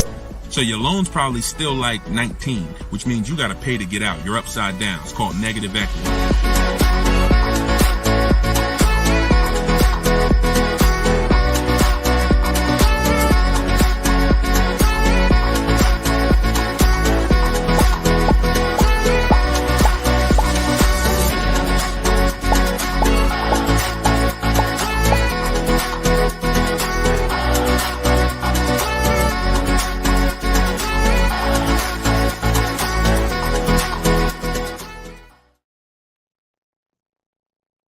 What's going on? What's going on? Welcome everybody to Wednesday, 12 noon car shopping Q&A. This is episode 5. We do these live shows 12 p.m. We're not going to usually be doing Wednesday, but I said, you know what? Let's throw in a special 12 p.m. Wednesday. So we are actually live. I know some of you may watch the broadcast because we do rebroadcast these lives, but this is actually live, and we're going to be taking questions right now. So as you come in, if you could hit the share button and tag a friend. I'm just getting us up on TikTok right now. I got to make sure I keep people out who are under 18. So come on in. I'm going to share this. If you don't know me, if this is your first time seeing a show with me, type the number 1. Type the number 1 if this is your first time. Welcome back to people who have been here with us in the past or on previous shows. My name is Deshone the Auto Advisor. I spent 14 years in the car business, 5 years with Mercedes, 5 years with General Motors. And now what I do is I show people who want to learn how to car shop from home and how to save more money from home than they're ever going to save in a dealership. So I'm the author of the book, the digital book, Cars from Home, 7 Steps to Saving Time, Money, and Avoiding Dealerships. And I'm also the creator of the Cars from Home video library, which is a step-by-step video platform. But anyone who's on here for the next 30 minutes, you can get a copy of my new book, Cars from Home, in my TikTok bio at 75% off. It's normally $97, but for 30 minutes, you can get it in my TikTok bio for 75% off, Instagram bio for 75% off. Or you can go to deshonesbook.com in the Facebook comments or in the YouTube comments. But let's get busy. Get your copy for 75% off. Everything I'm going to be talking about on this show, once again, this is live. It's Wednesday. This is a 12 p.m. noon show. So for those of you who may have seen the broadcast, this is actually live, so we can start typing our questions in. And my man Dolan's going to pull those questions in as you guys type them. And we're pulling questions from TikTok. We're pulling questions from Instagram. Shout out to TikTok. Y'all can start typing your car shopping questions, and let's get busy. What's up, Mike? What's up, Fancy Girl? What's going on, Crows fam? I see you back. Good to see you. What's up, Manly Snacks? Good to see everybody coming in on TikTok. And as you come in on TikTok, can y'all start tapping the screen? If you're going to spend 10, 15 minutes with us, start tapping the screen, shooting those likes up. And then my man Dolan is going to bring in the first question when y'all type it. So Instagram, make sure y'all typing. Sometimes Facebook and YouTube, we notice y'all are a little slow. We need y'all to get a little faster because TikTok always types their questions fast, and Instagram usually types their questions fast. But Facebook, y'all got to get a little faster with y'all questions. So we know that y'all going to step up today and start getting your questions in. All right. I see one that came in from JC. You want to pull that one up, Dolan? On YouTube? Okay. Our best deals, are they made from the comfy confines of our home, or should we hammer it out at the dealership going toe-to-toe, jab for jab with the salesman, finance, and sales managers? Well, you have no leverage when you're face-to-face with someone. And leverage is what gets you good deals. Leverage is what, oh, we up to 500 likes on TikTok already. Shout out to y'all. Keep tapping the screen. Appreciate y'all. And tag a friend. Everybody bring your friends over. They need this just as much as you do. So what JC from YouTube just asks is it better? He's basically saying, am I gonna lose something by not being in the dealership face-to-face with a car salesman? You know, am I losing something? And it's a good question, but you're losing something by being there. And let me explain why. You're losing something by being there because your leverage in a negotiation, it comes from you talking to other people and having other offers. Let me give you a real example so that you can really understand that. When people are negotiating for your business, you're going to save the most money without trying. You go into the supermarket. Do you have to try to find the best deal on laundry detergent? Do you have to try to find the best deal on,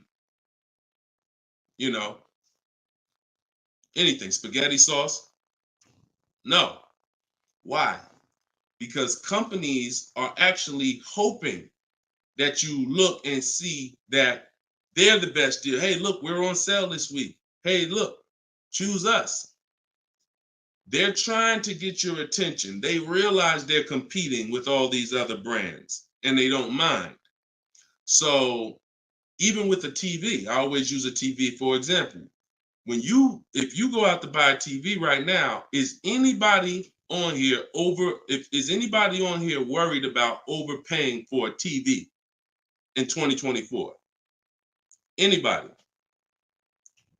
And I always want to remind people, as you new people come on, this is live. This is Wednesday, our 12 p.m. live call. So our 12 p.m. live show.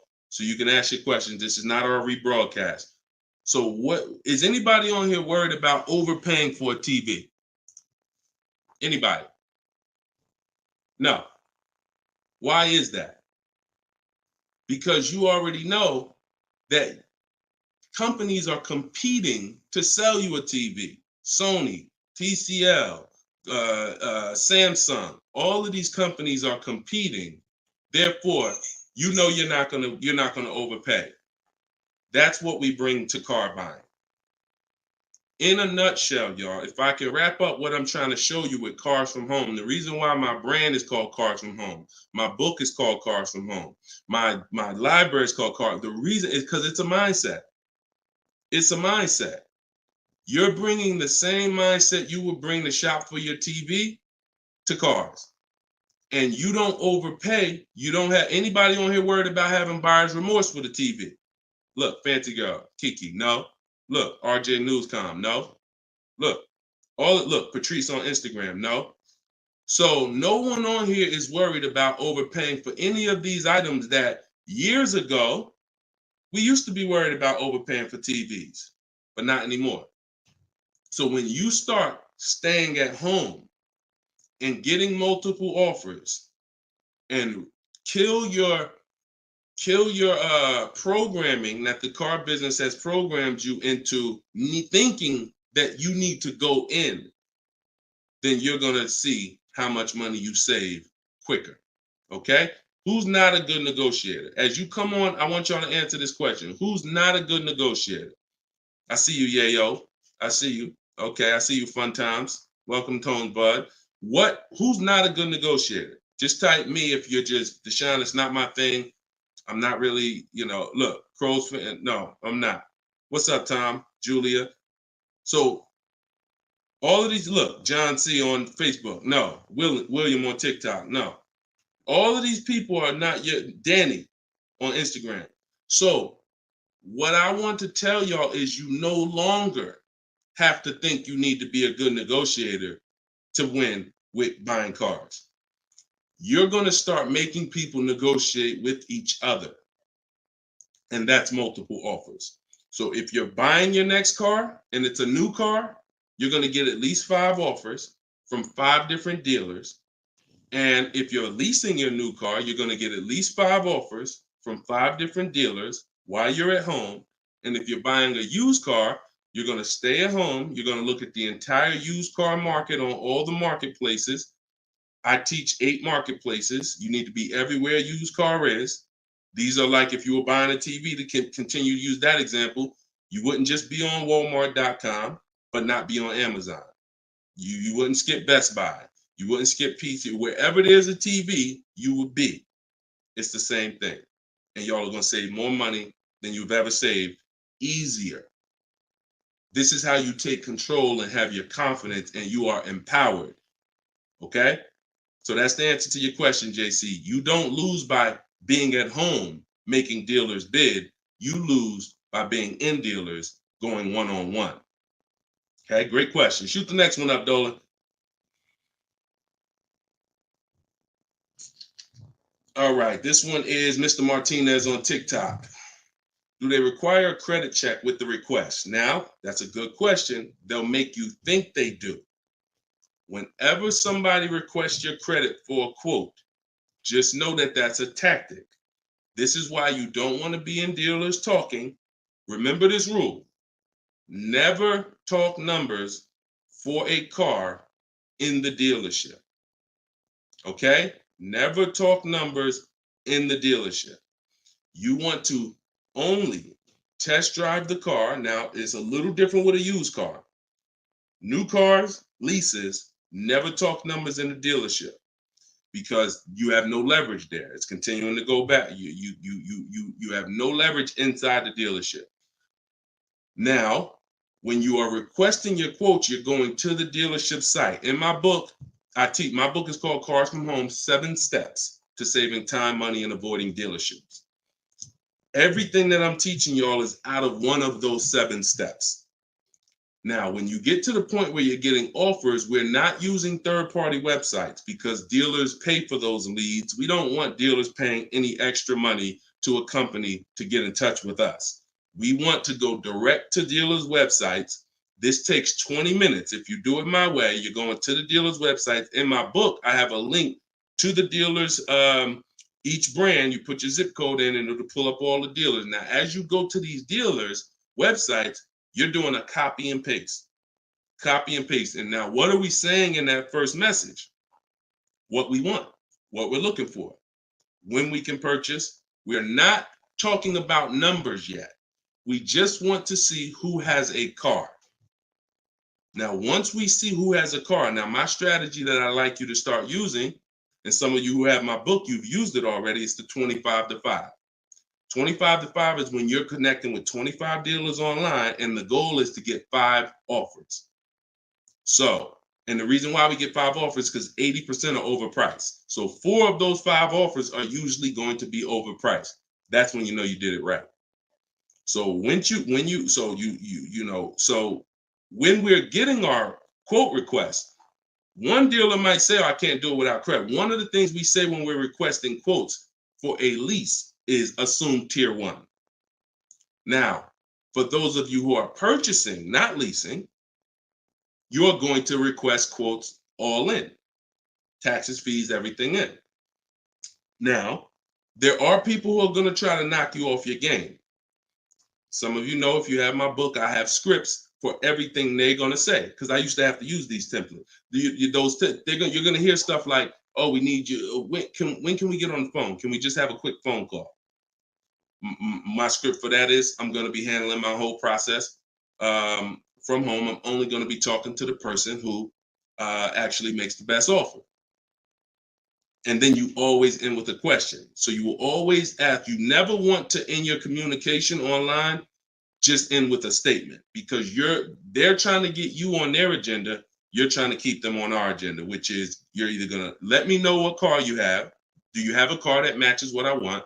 Second, once I confirm you have a car that matches what I want, can you give me an offer for it? That's what we want.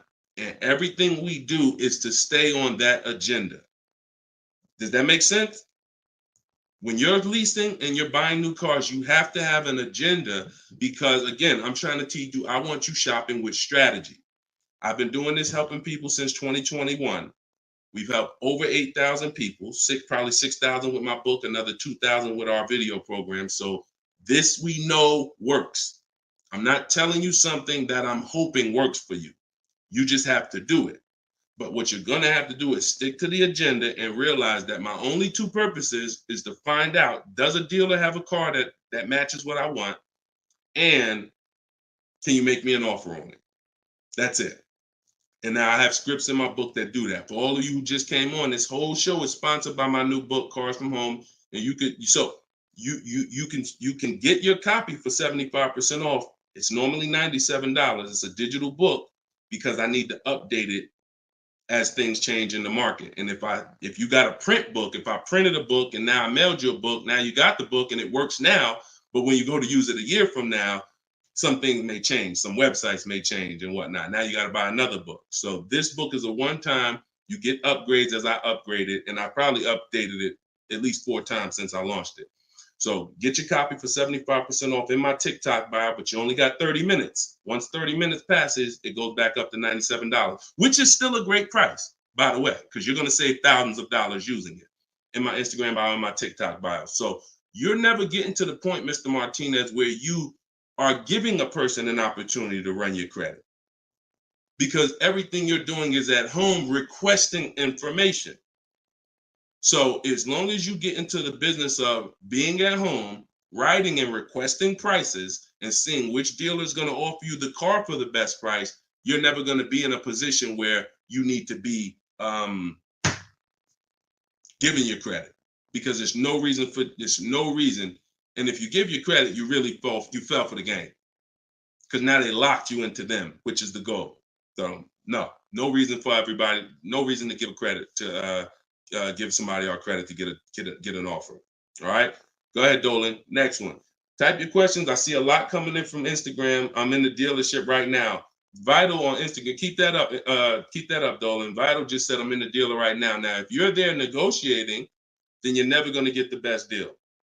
You're never going to get the best deal. Understand, y'all, I'm not playing games. For those of you who don't understand what we really do here, like, this is Greg right here. Greg used our strategies. He got a $56,000 Kia EV6 win. He got it for $527 a month on his lease, no money down. That's through bids. That's not through negotiations. Danielle's lease, $44,000 Audi A3. She got it for $550 a month, no money down. You know, this is on a purchase here. Sean bought, and some of you may have these cars and look at your payments. And you're going to say, Dad, Deshone, I got that same car, man, and I ain't get that price. That's why I'm trying to tell you to listen. And like, we're not regular here. And sometimes I think, like, I'm not the public. I could be in the car business making $200,000-$300,000 a year if I wanted to. This is not God's plan for me. I'm trying to give you the game, but you got to understand who I am. This ship has sailed. We've been doing this for thousands of people since 2021. If you just now here and you just finding me and you haven't used my stuff yet, like, you missed it, but understand, don't keep missing it. This Sean, he got this F-150 Lightning XLT $73,000 truck, brand new truck. He saved over $20,000 getting bids my way. And the people who learn from me, they're never going back to the old way. They're never going back to negotiating and dealing. It only take one time for you to use what I'm telling you and see how quick you buy cars and see how much money you save to realize, oh shoot, I'm never going back to that old way of car shopping again. All right. So if you want to do it, you need to leave that dealership. Unless you're just there to test drive, that's different. So Instagram. Considering leasing a car, but feels like it will keep me constantly having a car payment if I choose to keep leasing at the end. Could you please explain the strategy to leasing versus financing? Absolutely. So when you're leasing, so this is a great question. Somebody said, look, if I lease, I'm going to always have a car payment. That's absolutely true. And so there's two totally different ends of the spectrum, y'all, when we look at how we acquire cars and get the best deals on them. One is a lease. My goal is to drive a new car, always under warranty in most cases, except if I'm a high mileage driver. I'm paying pennies on the dollar compared to somebody purchasing like that same car that Greg got. He's paying $527 a month. That same vehicle would be, it's a $56,000 car. That same vehicle will be $1,000 a month on the car note, at least on a 6-year car note. So I'm paying pennies on the dollar. I just had somebody today, he's going to pick up a brand new Kia Telluride. He got a payment of in the 400 range of $42,000 Kia Telluride. Once he negotiated it, he decided he was going to put $2,500 down because he wanted his payment where it was. But he already had a ridiculously low payment. It was like a 1.1% lease deal on a Kia Telluride. I told him, I said, you know that same Kia Telluride, $42,000, that would cost about $800 a month to purchase? He said, yeah, I know. I used to buy one. I used to buy mine. He actually had one. It got totaled. So he knows how much he was putting into that vehicle before he actually figured out he's not an 8-year person. So if you're not keeping your cars 8 years, you should be shopping for aggressive lease deals because it's pennies on the dollar. And we shop with bids because it's easy. It's fun. We're in control. And that's the way we do it. Now, the other side of the spectrum are long-term vehicles that are going to be what we call a keeper. If anybody who has a keeper in their household, type a K. If you have a vehicle in your household right now that you've had for more than 8 years, type a K. Type a K. Type a K. As you come in, y'all, if you're on Instagram, could y'all hit that paper airplane? It looks at the bottom of the screen. It allows you to share this broadcast with your friends. And could everyone who shares, could you share this broadcast? It does help. It matters. And I'm never going to stop asking for it. And I'm never going to stop appreciating the people who share. I appreciate you guys. And your friends will appreciate you more than anything, more than even I appreciate you. When you tag a friend who doesn't know me and they're car shopping, they'll appreciate you more than even I appreciate you. So, okay, all right. So we got John on on Facebook. We got Michael. We got hold on, let me see. Acura MDX. Rob Korn got an Acura MDX on Instagram. He's had it 195,000 miles. So these are what we call Derek on TikTok, Donald on TikTok. These are what we call keepers. These are vehicles that, again, someone asked a question about understanding if I always have a car payment, if I lease, can we please explain the strategy of leasing versus financing? I just told you the benefits of leasing. Now, all those benefits come at a price. Now, the other side of the spectrum is the long-term keeper vehicle where now we have outlived depreciation because the unseen expense is the one that's killing you. The unseen expense is depreciation. When you buy your car today for $30,000, tomorrow it's not worth $30,000, right? Tomorrow, you can buy a car today for $30,000 and bring it back to the dealer tomorrow. They're not just giving you your $30,000. You've lost money in one day. That's depreciation. Now you can sit that car outside your house and you can have that car. You don't drive it 1 mile. You never even touched it. And you go out there and a year later, is it worth $30,000? No, right? You never told, but Deshone, I didn't even drive it. But you understand, it's not worth $30,000 anymore. It sat there for a year. Now it's probably worth $24,000. That's depreciation. So some of you have been trained to think, oh, well, I buy my cars because I don't want to pay for the mileage. What I'm trying to get you to understand is when you understand depreciation, you're going to see not only do you pay for the mileage, whether you buy or lease, you pay for the car whether you drive it or not when you buy. Does that make sense? Type clear if y'all are clear so far on this, on these principles.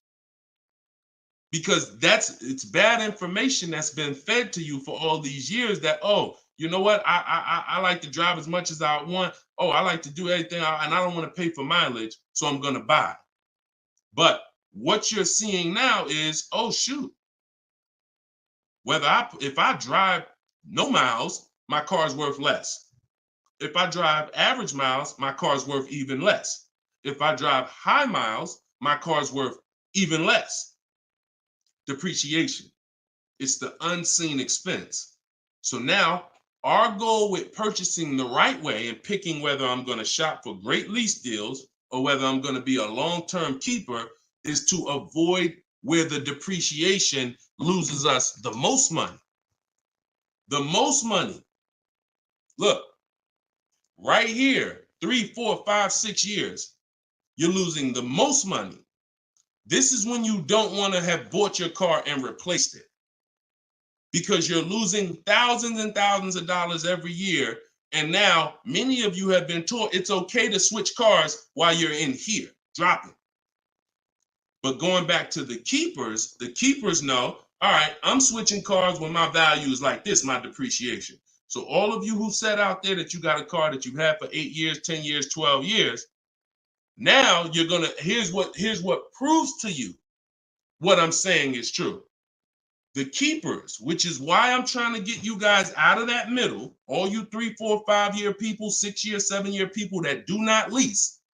You don't keep your cars long enough to outlive this depreciation, but you don't lease. You're losing the most money by far, thousands and thousands of dollars every car you buy in resale value, because you flip cars, try to trade them in while you just lost thousands and thousands of dollars.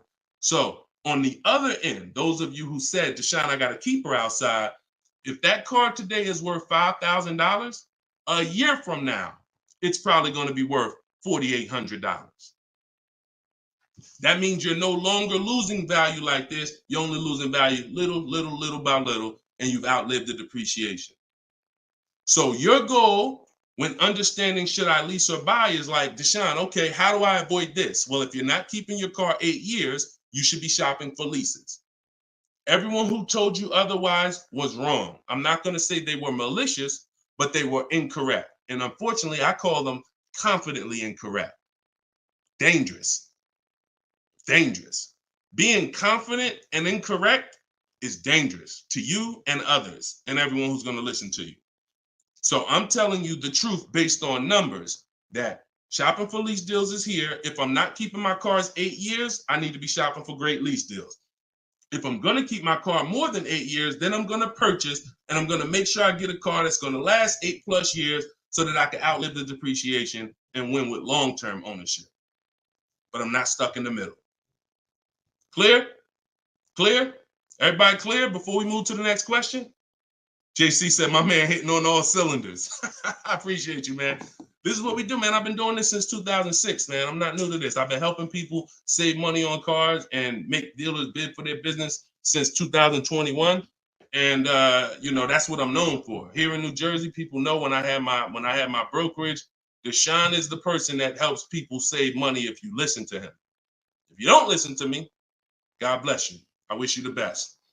All right, so for all of you, cue the next question up, y'all. For all of you who just jumped on, this whole show is sponsored by my new book. Everything I teach is out of my new book. It's called Cars from Home, 7 Steps to Saving Time, Money, and Avoiding Dealerships. It's normally $97, but as part of our launch, you can get your copy for 75% off. It's a digital book. It'll be in your inbox in literally 3 minutes. And if you're on TikTok, you won't leave the broadcast, so you don't have to wait until the show is over to click the link in my bio, get your copy, and then you can come back and listen to the rest. Same thing on Instagram. And we got something in the comments for Facebook and YouTube. You guys can click the comment section, or if you're watching us on television, you can scan the QR code with your phone. All right, let's go, Dolan. Shoot that next one up, brother. Let's keep these questions coming, y'all. Keep typing them. And again, we're live right now, Wednesday. This is our Wednesday 12 p.m. live stream. I want to make sure I keep saying that because we broadcast these shows all day long so that some of you could tell your friends if they missed the live show, they can still see the broadcast. But right now, it's Wednesday, and this is our 12 p.m. live. So ask your questions. This ain't a rebroadcast. JC said, could you please share with us your insights on how to best eliminate dealer add-ons, addendum lists from the deal? Example, windows etching, low jack, nitro in the tires, Scotch guard. Okay, you name it, whatever.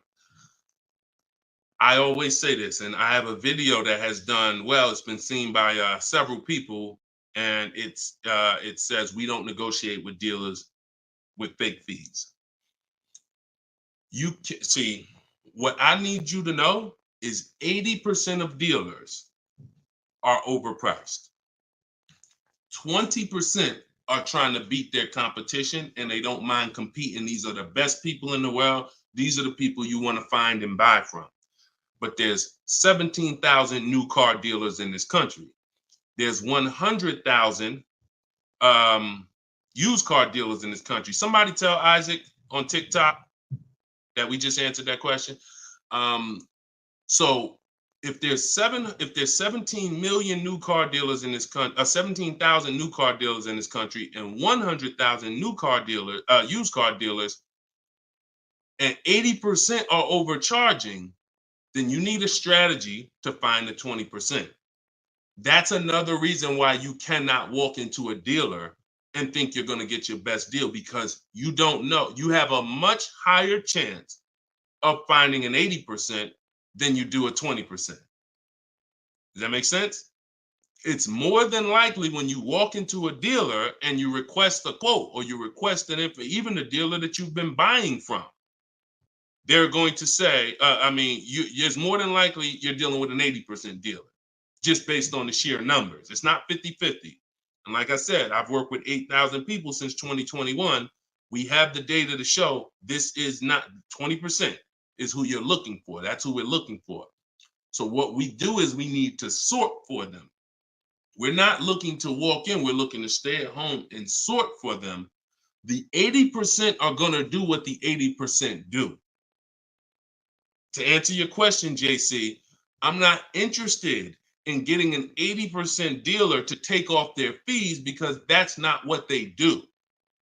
Thanks, Carter's dad. That's not what they do. They charge fees. People pay fees. People who walk into them and buy the old-fashioned way. Your friends. Some of my friends who don't know me, most of my friends know me though now. So, pretty much everyone that knows me in real life uses what I teach. But some of your friends, pretty much any of your friends that ain't doing what we teach, they're out there walking into dealers. And the 80% are going to do what the 80% do, as long as people keep paying it. As long as people, all right, man, well, look, you're going to have to take some of that off. It's made up to begin with. So how do I win if you're taking off $2,000 of fees you made up, and then I think I won? How's that a win? So the tactic is, the worst kind of people are going to start so high. It's called padding the deal. So when you walk into the dealership, I'm padding the deal if I'm the worst kind of person. If I'm somebody who I bounce from dealer to dealer, I make a lot of money, but my customer service scores are low, but I make a lot of money, so I always have a job. Now what I'm going to do is, you're going to sit down, and I'm going to say, all right, which car are you looking for? Which car are you looking for, Diana? All right, Miss Roberts. All right, here's what we're going to do. Okay, so it's going to be working out about $650 a month. All right. Shoot, that seems kind of high. Here's the problem when you're in a dealer. You don't even know if $650 was the right starting point. Maybe the real starting point was supposed to be $550. But I'm going to start you at $650 because I know psychologically you need to think you won. See, pay attention to this. Pay attention to what I'm telling you. Selling you a car, the way the car business has programmed you, it's not about you winning. It's about making you think you won. It's a psychological game that car salespeople are trained heavily for. So when you come in and I tell you it's 650, or when you look at that car and you see it and you're like, the window sticker says 42, but when we sit down and I say, okay, we got this fee and we got that. All right, so asking price is 45,700.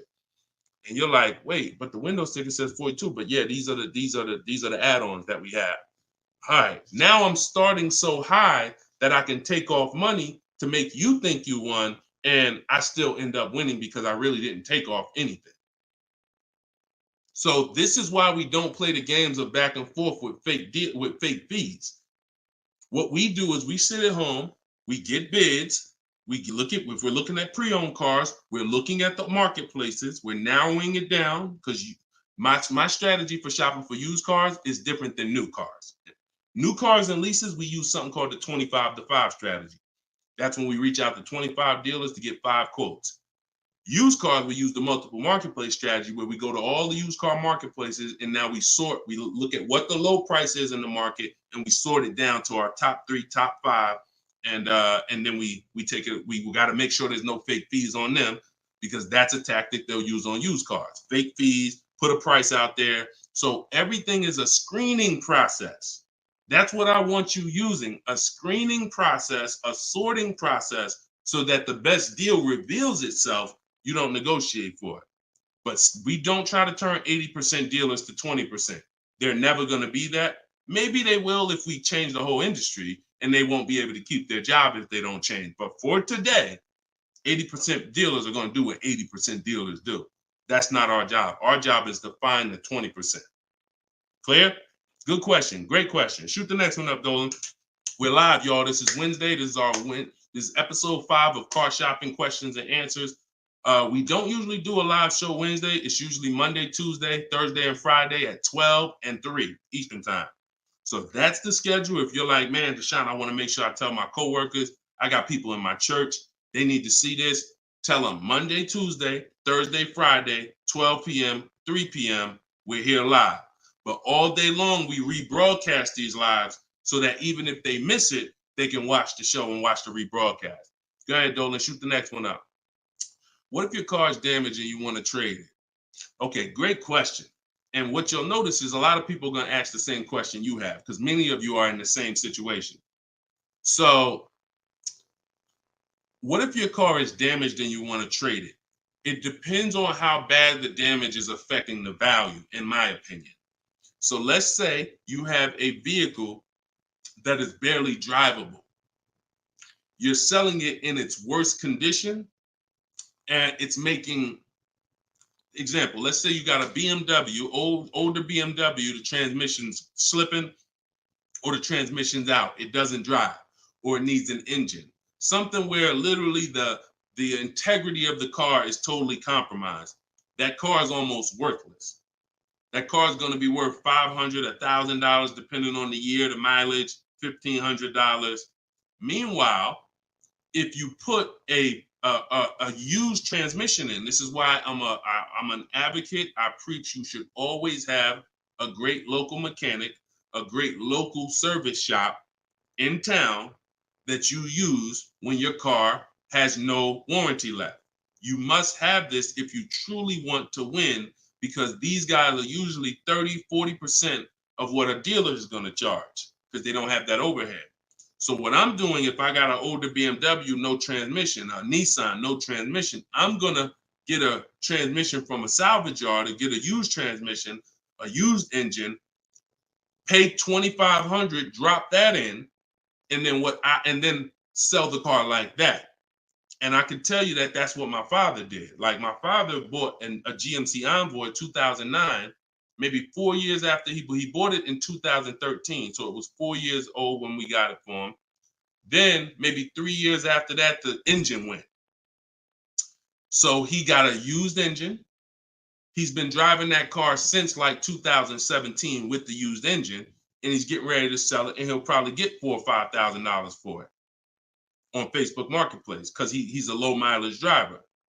So you see how literally he could have went from switching a car when it was in its worst condition taking a loss for it versus investing the right money with the right person, getting the right engine, right transmission, drives it for a couple more years, and then can still pull a couple $1,000s out of it.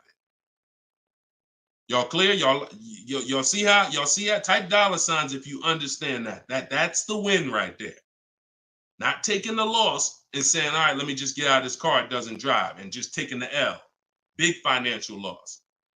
Now, if you don't have major damage, then I wouldn't say fix it. If you're gonna go and you got a couple nicks on the car, then it might cost you $500-600 to get the nicks touched up, but then the value of the vehicle only changes by $500-600. So it was really a wash. You put 500 out, the car's worth 500 more. You want to only repair stuff that when you spend the money, you get double back what you spent. I put 2,500 in, it increased the value of my car by $5,000.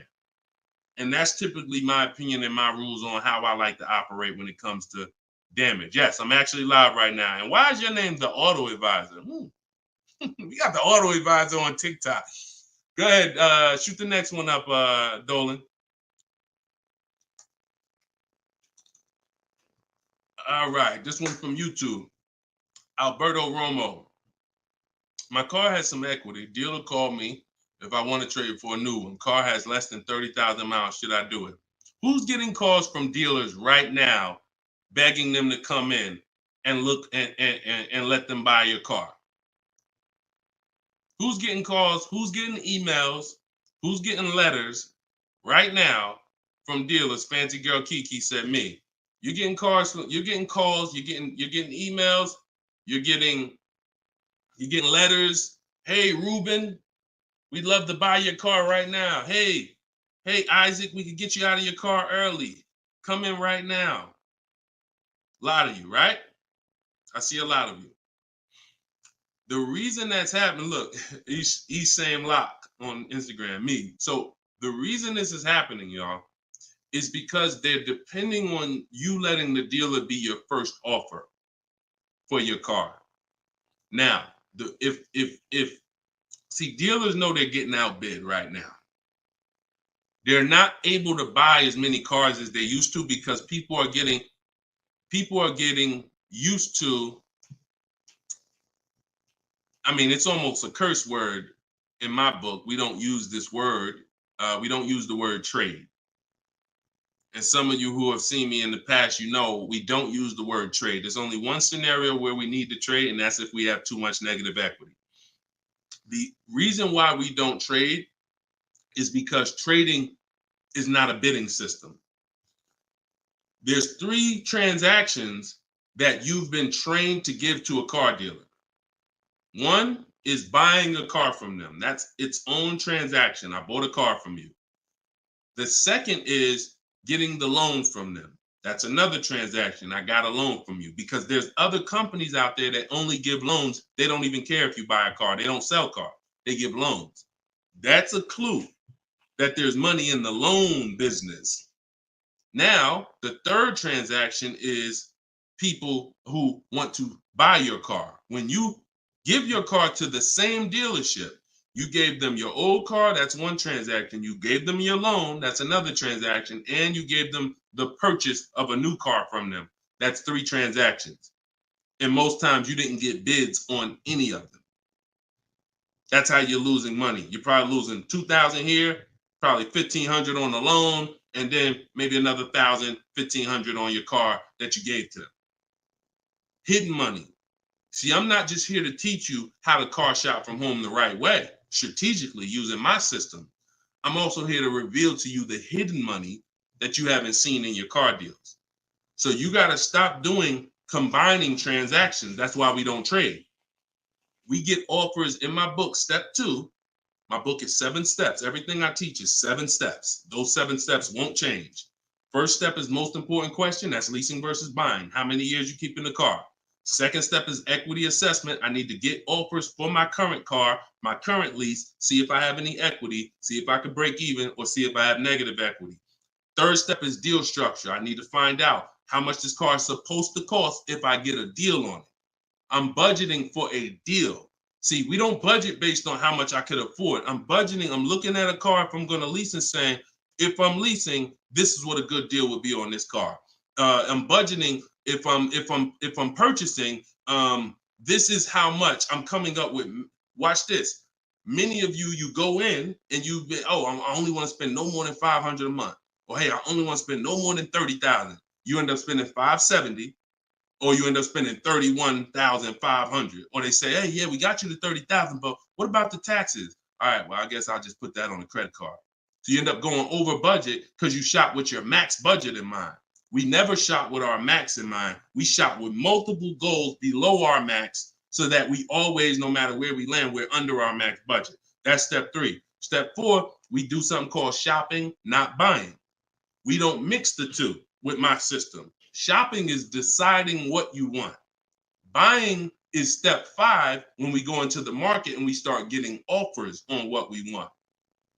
But when you get to step 5, you're in the market getting offers. Step 6 is paperwork and protection. All that paperwork that you need to know. All right, do I need this product? Warranties, all of that is step 6. And then step 7 is delivery. So everything I'm teaching you falls under one of those 7 steps. And I'm trying to get you to use a system instead of winging it. If you don't wing it, you'll be fine. But step 2, Alberto, is the equity assessment, where you're getting offers to find out what your car is worth. You can give the dealer an opportunity later to beat it, but you need to know. That's why we don't respond to those. Hey, come on in. Let me look at your old car. Let me buy your old car. Hey, come on in. Let me see. You need to call your bank for a payoff, and you need to go to CarMax, Driveway, Carvana, Kelly's Blue Book Instant Cash Offer, AutoNation, Sell My Car, Car Guru, Sell My Car. Take you 20, 25 minutes to do your equity assessment, and you got real cash offers that you'll know if I have equity in my car, and you'll know these people can cut me a check in an hour. And now let me go prepare to shop for my replacement car because these companies already bid on my old car. Type clear if y'all are clear on that. That's the equity assessment. That's my 7-step system. That's why my book is called Cars from Home, 7 Steps to Saving Time, Money, and Avoiding Dealerships. All right. All of you could get a copy. You could get your copy for 75% off. It's normally $97, but as part of our launch, you can get it in my TikTok bio for 30 minutes for 75% off. Once the timer goes back up, once the timer expires, it's back up to $97. So get your copy before the timer runs out. Same thing with Instagram. Go to my Instagram bio. You'll have it 3 minutes and you come back to the show. And if you're on Facebook or YouTube, we got links in the comment section for you. All right. Great question, though. Look, go ahead. Shoot the next one up, Dolan. It said, this man, bro, spitting gold fire for real. I hope this isn't going over anyone's head. Me too, bro. Listen, me too. Keep that question up. Fancy girl Kiki from TikTok. But me too, bro. Like, I'm sitting here, man, and I pray every day that the Lord help me to look. I want you to even see. I gotta unlearn. That's why I represent this brand. I got to unlearn. Like, I have been programmed, and the people who programmed me have actually programmed me because they make more money by me staying programmed. So some of you, it's unfortunate, are not going to spend $24. You're not going to spend $24. Now, I had people get the book for $97. It's people that might be on here that say, man, I got the book before we even had this sale. $97, but some of you are not going to spend $24 to get the book. But you want to go into a 5-figure transaction, a 5-figure, $10,000, $50,000, $100,000. Some of you who are buying luxury vehicles and exotics transaction, but it's something about not, and that's just unfortunate. All right, fancy girl Kiki from TikTok. Is it true that you can have your down payment go towards your payments? So all right. So when we're working out our loan, again, this is still combining the loan and the purchase of the car. Because when you're actually trying to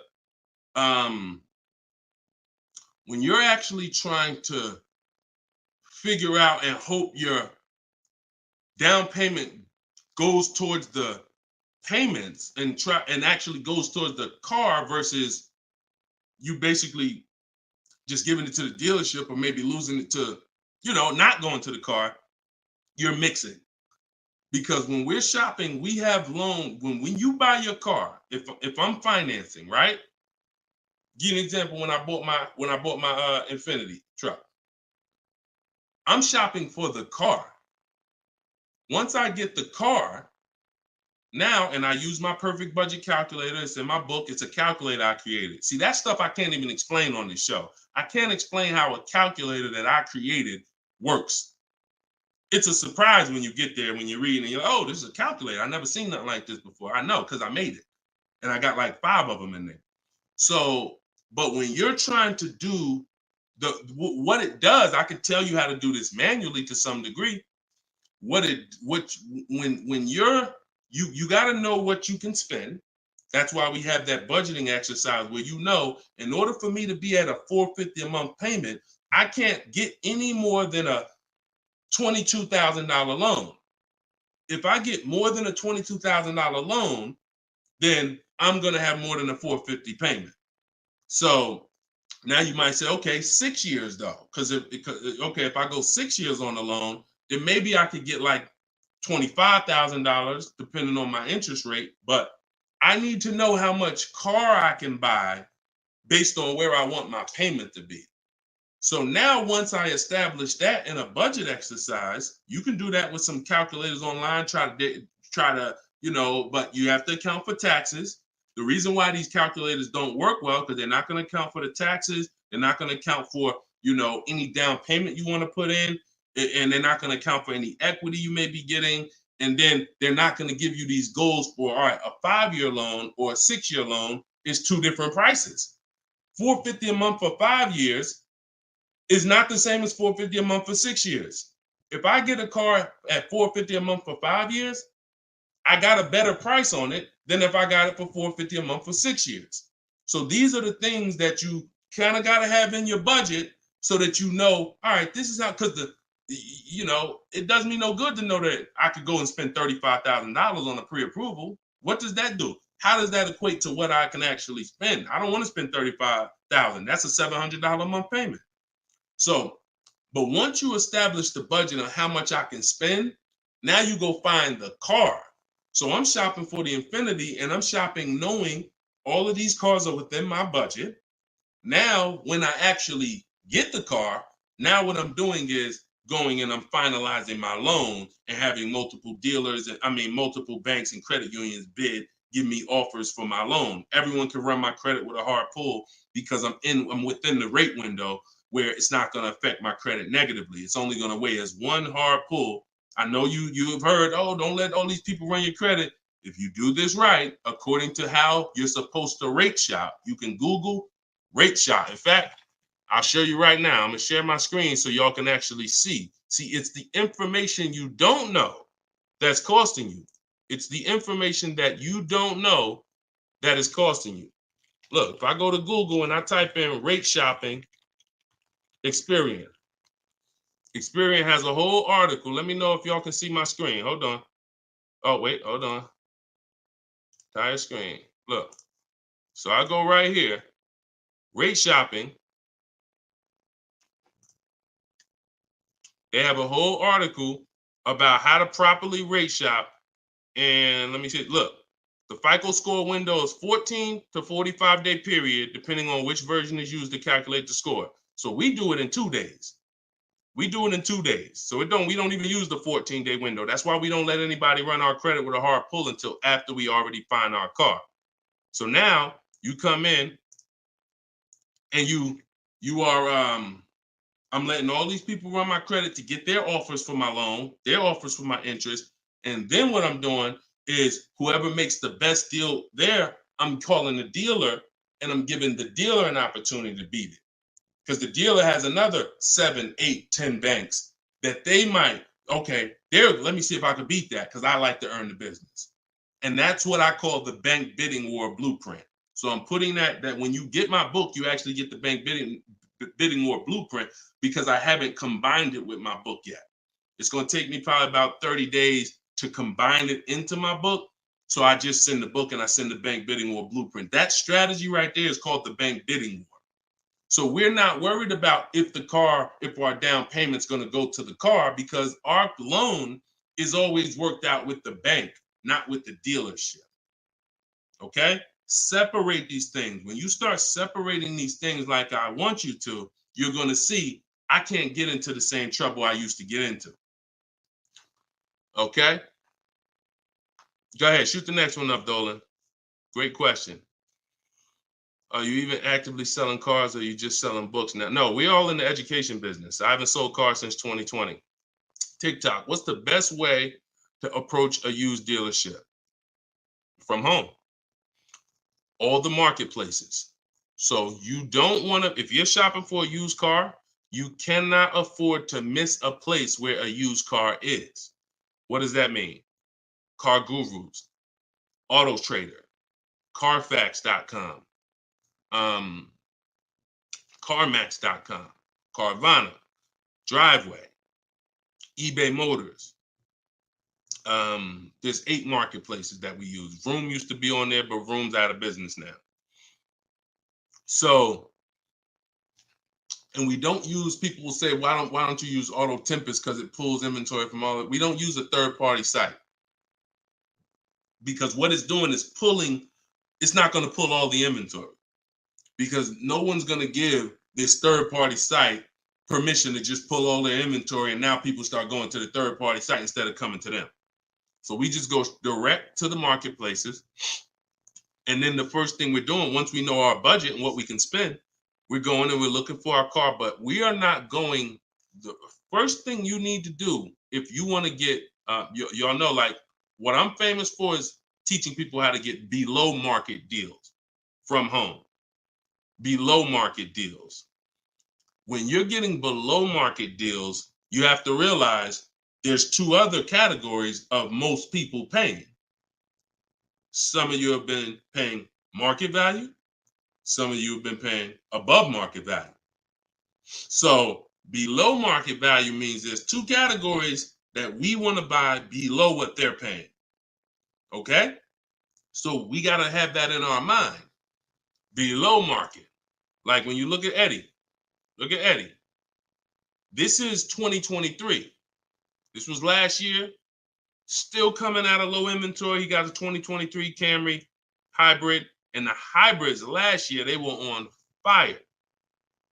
On fire. Like, so they were still charging $2,000, $3,000 over sticker price for the, he got $2,086 under MSRP getting bids. That was his lowest bid. Okay? He said, I had a 1-week window. So those of you who are like, Deshone, I need a car in a week. When you get bids, it ain't nothing. He said, I actually completed the process in 4 days. So below market deals where people are paying sticker price and they think they won. You know what? Hey, you know what? The best deal is, at least I didn't get a markup, sticker price. Now, let's get back to approaching the used cars. When we open up when we get in used cars. Oh, wait a minute, yo, banana dad, you funny, man. So when we get in used cars, so our goal before we could get a below market used deal, we have to know what the market prices are. So when we open up those marketplaces, the first thing I want you to do is look and sort from lowest to highest prices on all of them. Lowest to highest prices. Well, the first thing we actually do is start an account. You want an account because we want to get alerts of all new inventory. So we start an account on all the marketplaces that we can start an account on. Now we're going to look and sort from lowest to highest, and we're going to look and see what the low side of the market is. Low side of the market, low side of the market. Now I might say, okay, the low side of the market is about 22, 23. If you're doing it right, you're always going to have prices that are $3,000, $4,000, $5,000, $6,000 more. If you don't see that type of spread, you're not doing it right. So now we know this is the low side of the market. Now here's what comes with the low side of the market. Bad Carfaxes, frame damage, salvage titles, sketchy history, Damaged cars, that's good. That's what comes with it. What we're looking to do is see where those cars are priced at, and we're looking to be right above them. And from there, we have a particular system of how we're going to sort based on title history, service records, extremely important. We will not buy a used car without great service records. Then we go to accident history. There's a couple different types of accidents: serious accidents, airbag deployed, vehicle towed. All of this is serious accident. I appreciate you, JCAA. Shout out to the sharers on TikTok. Now we go to, then we need to verify there's no bogus fees, because that's a narrowing down. Now that'll narrow us down to like a top 3, top 5, top 7. But some of those vehicles are going to have bogus fees, guaranteed, guaranteed. And this is not always happening day one. That's why I don't want you waiting until you need a car to go shop. I want you in the market early, a month, 2 months, 3 months before you need a car, so that you can watch the market. And when you can watch the market, you have much more leverage. You have much more flexibility. You can say no. You can see where the price trends are, and you can get alerts. Many times, it's the alerts of the new cars that's going to be the car you take down. Because when you once you know the low side of the market, now you're getting alerts. Every new car that hits the market, boom, soon as it hits, I can look and see, oh, that's priced on the low side. Now I look, oh, shoot, frame damage. Oh, shoot, salvage title. Oh, shoot, whatever. And eventually one pops up and you're like, oh, good Carfax. Oh, good title history. Boom. And now we're preparing to get ready to take that car off the market. We can't test drive used cars until we're ready to buy them, though. That's the only reason we can't do 100% of our used car deals from home, ever. New car deals, we've had people throughout, use my book, in my course, 100%. Dealer delivers the car. That can happen. New cars and leases, 100%. Used cars, we can't. You must go to the dealer. You must see the car. You must drive it. And then that's when you're taking that deal across the finish line right then and there. Okay? That's a overview of what I call my multiple marketplace strategy.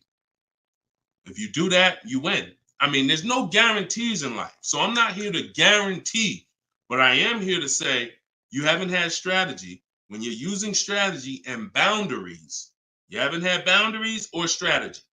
You add boundaries and strategies to your car buying, 99 times out of 100, you're going to win more than you used to win. All right? Go ahead, Dolan. Shoot the next one up. Does your book teach how to sell and grow? I don't really know what that means. Sell and grow. This one's from TikTok. Do I get a discount for paying cash for a car? No. I know a lot of people told. Who was taught you get a deal for paying cash? Type a $sign if you were taught you get a better deal for paying cash. I got the book, the cheat sheets, awesome. Service connected. Don't use the cheat sheet. If you got the book, scrap the cheat sheets. The book is the nuts and bolts. The cheat sheets is an overview. I see you though. Use it. Win. So, all right. So you got Gina VL. You got I don't want to butcher your name, so I'm not even going to try. I see you on TikTok, though. I see Cozy Boy Nesto on Instagram. Okay, Monty. So my question was, who was taught you get a better deal by paying cash? All right. Now, I said type a $sign if you've ever heard this. Now, I don't want you operating with bad information. Let me tell you where this came from. And remember what I said earlier in the show. Earlier in the show, I told you, the car business is not about you winning. If you win, great, but it's about making you think you won. And I can only make you think you won based on what you tell me you need in order to feel like you win. So if you come in and say, listen, man, I'm paying cash, man, y'all got to do something better for me. I'm not going to sit here and tell you, well, you don't get a better deal for paying cash. Now, I would tell you, listen, I'm going to be honest with you. You can get this price whether you pay cash or not. So, like, there is no, but somebody who's like not going to be willing to go and tell you that, they're going to make it look like, all right, I got to make you think that the deal I'm giving you is because you pay cash. This originated from when dealers used to finance cars. There are still people And you may be one of them who think the dealer owns your car after you get it. That's why there are people who say if they can't afford a car, they say, man, I'm gonna get a dealer back their car. It's not their car anymore. Unless you're dealing with like a buy here, pay here place where they're actually extending the loan to you, it's not the dealer's car anymore. But back in the past, dealers used to extend loans. They would hold the financing. So if you offered them all the money up front, it was an incentive for them because they knew it guaranteed they get the money now. And it also saved them interest. It saved them, if they were holding the note, then they're still technically paying for that car. And they're like, okay, I could save you another $1,000, $1,500 because you're going to give me all the cash up front. It's not like that anymore. It's not. It literally from the time you leave, the dealership is funded in full in hours. Like by the time you drive off, wire transfer, the dealer is funded for the car. The funds come from Bank of America, Chase, TD, M&T Bank, whoever it comes from, wired to the dealer. From that point, it's between you and who? Who's on the title? Who's the ones calling you if you don't make the payment? Who's the one setting up the car to be taken if you don't make the payment? It's not the dealer, right? It's the bank. So it's always between you and the bank from that point, which is why you don't get an exactly life experience. You're not getting a better deal paying cash. And that's just because that's the way it's set up. Now, the rare exception that you may see, and this doesn't happen a lot, sometimes there's like a low interest rate. Like when I was with General Motors, we might have like all right, you could get 0% interest, or you could get a $5,000 rebate. Only on a new car though. But you can't do both. So if you had somebody who could pay the cash, maybe if they save more money by taking the rebate than they would if they were to take the loan. So in which case, you're not getting a better deal because you're paying cash. It's just an incentive to, you're getting a rebate. But so those are these are very rare circumstances. So I just don't want you going in and telling you that you heard that from me. And I'm just telling you that's the truth. Like that is the truth. And when you really look at how banking works and how dealerships work and the fact they don't own the car, you'll understand there's no incentive to you paying cash at all. And if you're not investing your cash, see, I want you to also think about what you're doing with your money. Because if you want to pay cash, God bless you. Pay cash. Interest rates are high. Put as much down as you can. Pay cash. Get the loan out of there as fast as possible. You're paying 6, 7, 8, 10%, 12%. Get the loan out of there. Pay it off or make a large down, only finance a small portion of the car. But if the rates are low, which at some point we do believe rates will be low again, or I always tell people in the bank bidding war, you got to check, see if there's any special interest rates. There might be 0%, might be 1%, 2%. So if those instances exist, there are people who your money's invested. You're getting 8% on your money. You're getting 6%. You're getting 10%. You're in real estate. You're getting 15%. It makes no financial sense to take that money that's earning money for you out and put it into a car that is going to lose money for you. That $20,000, $50,000 you put in the car is going to be worth half of that in 3 and 4, 5 years. 5 years, it'll be worth half. So these are the things I talk about. I don't believe in one size fits all car advice, y'all. That's why I'm always saying it depends on this situation. If you're this type of person, if you're keeping your cars 8 years, you should be buying. If you're not keeping your cars 8 years, you should be selling. You should be leasing. A lot of people think, okay, Deshone, you talk about leasing a lot. I talk about leasing for people who are not keeping cars 8 years because they've been taught that they should still be buying. But I'm putting you in the strategy that's custom to your life versus what you've been hearing, which is people telling you, hey, do what I do. Only buy used cars, pay cash for them. Now, that's your situation. So anyway, so all of this is out my book. Cue the next question up, Dolan. We got a couple more minutes and then we'll wrap. All of this is in my new book, Cars from Home. It's called 7 Steps to Saving Time, Money, and Avoiding Dealers. Normally $97. You can get your copy for 75% off for 30 minutes. It'll be $24. And everything I teach is in there. You know, everything that my video my students in my video course have had, my coaching. This is the same 7-step strategy that we use to get these below market deals. And I've been showing them throughout the show. So if you just jumped on, like we've been showing these deals throughout the show. All right. Go ahead, shoot the next one up, Dolan. How can we eliminate dealer ad? Oh, we did that one. Yeah, we did that one from YouTube with the dealer add-on. This one's Dakota from YouTube. I have a Malibu Chevy, still drives good. However, the dealer is banged up as well as a few scratches. The door is banged up as well as a few scratches. I mean, if it's cosmetic, if it's banged up, I won't worry about the few scratches because the few scratches is really what's normal. And you know, people expect you to have normal wear and tear on the car. Some people think, hey, if I have a, you know, even with leasing, you're allowed to have wear and tear, a couple nicks, dings, they allow that. They don't expect you to bring the car back perfect. Same way with this. But if it's a big dent that would be an eyesore and you can get a company like Dent Wizard or something like that to come pop the dent out, then I would do that.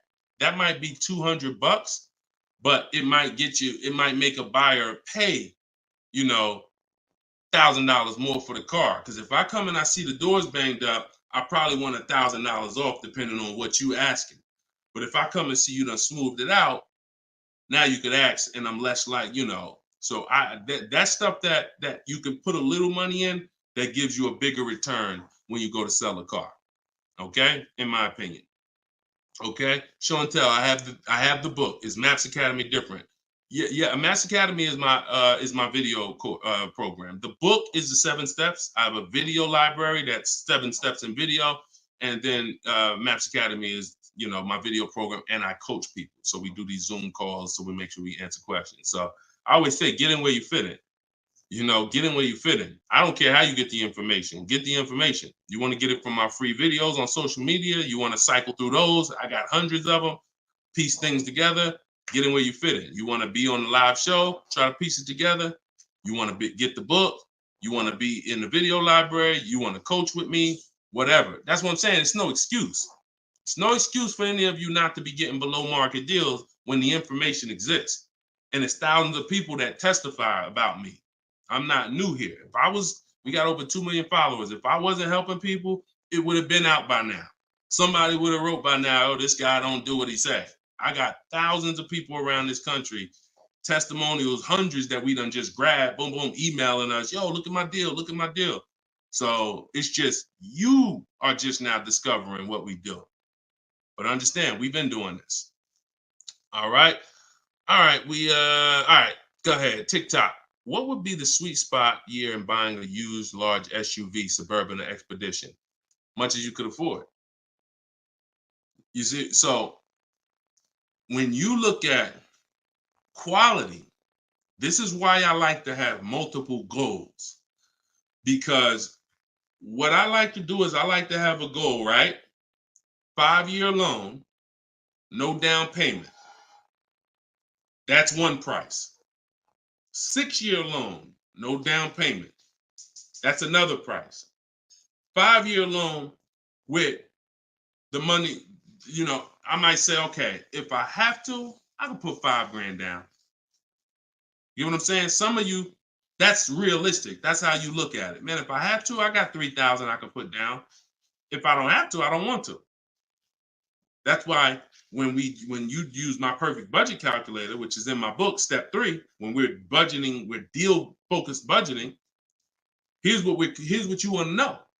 If I want to be at $450 a month, how much is $450 on a 5-year loan, no money down?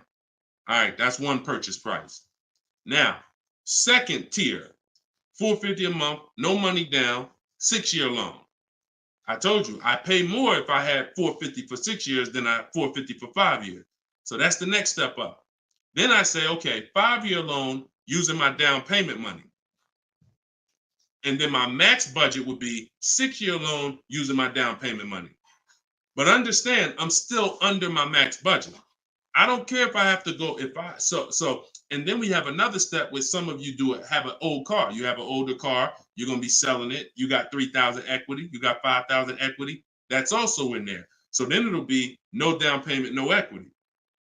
No down payment, no equity, 6 years. Down payment, no equity.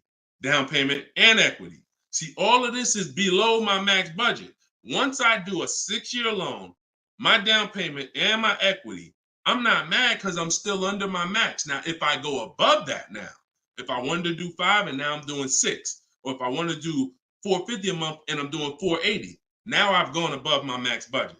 So my system for purchasing, we use this for new cars, used cars. Anybody who's getting a loan, this is what we do. This is in my book. My calculator generates those 6 goals for you. So when we say sweet spot, my first target is that first goal. That's my first target. When I went shopping for my Infiniti, I was looking for a car under that first price. Couldn't find it. Jumped up to the next tier. Couldn't find it. Jumped up to the next tier. And it was my 4th goal is where I found this one at. But I still had like $4,000 or $5,000 more that would have kept me below my max budget. So that's how you want to do it. Shorter loans, no down payment. Longer loan that I'll take is 6 years. I never recommend anything longer than 6 years.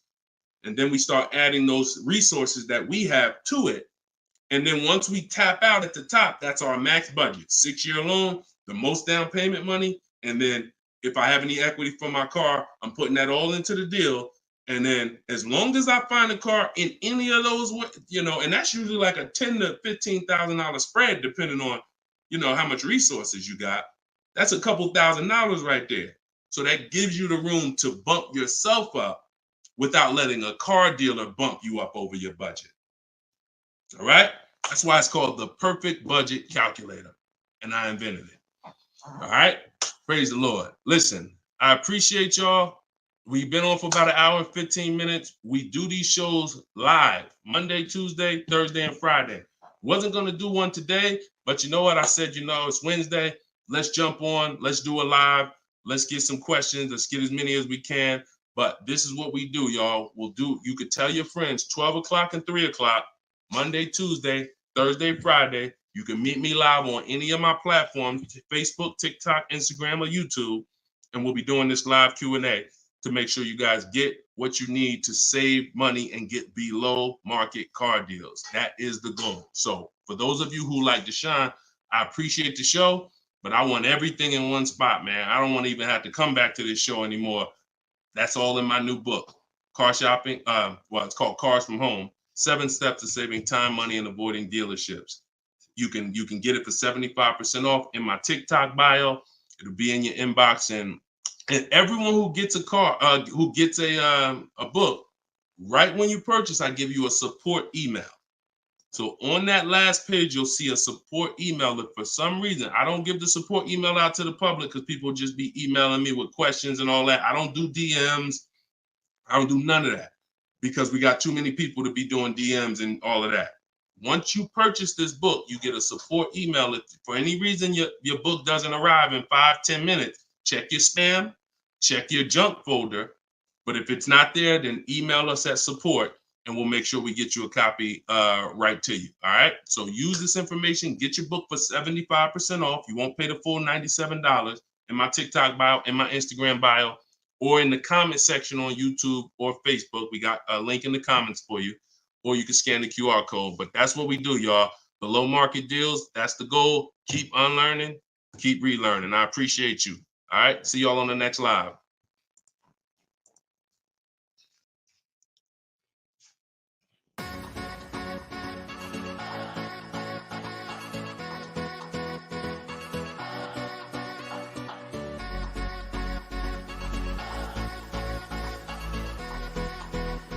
The worst possible thing you could say when you walk into a car dealership. I spent 5 years with Mercedes-Benz, 5 with General Motors, and the worst thing a person could say when they walk in is if you could just get me to this payment, we got a deal.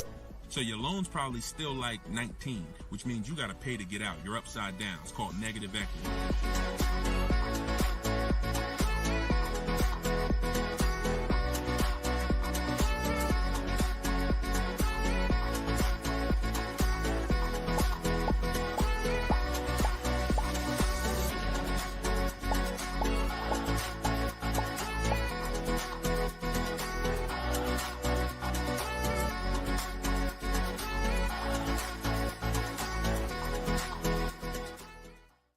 NY Gail, welcome everybody to episode 6 of Car Shopping Questions and Answers.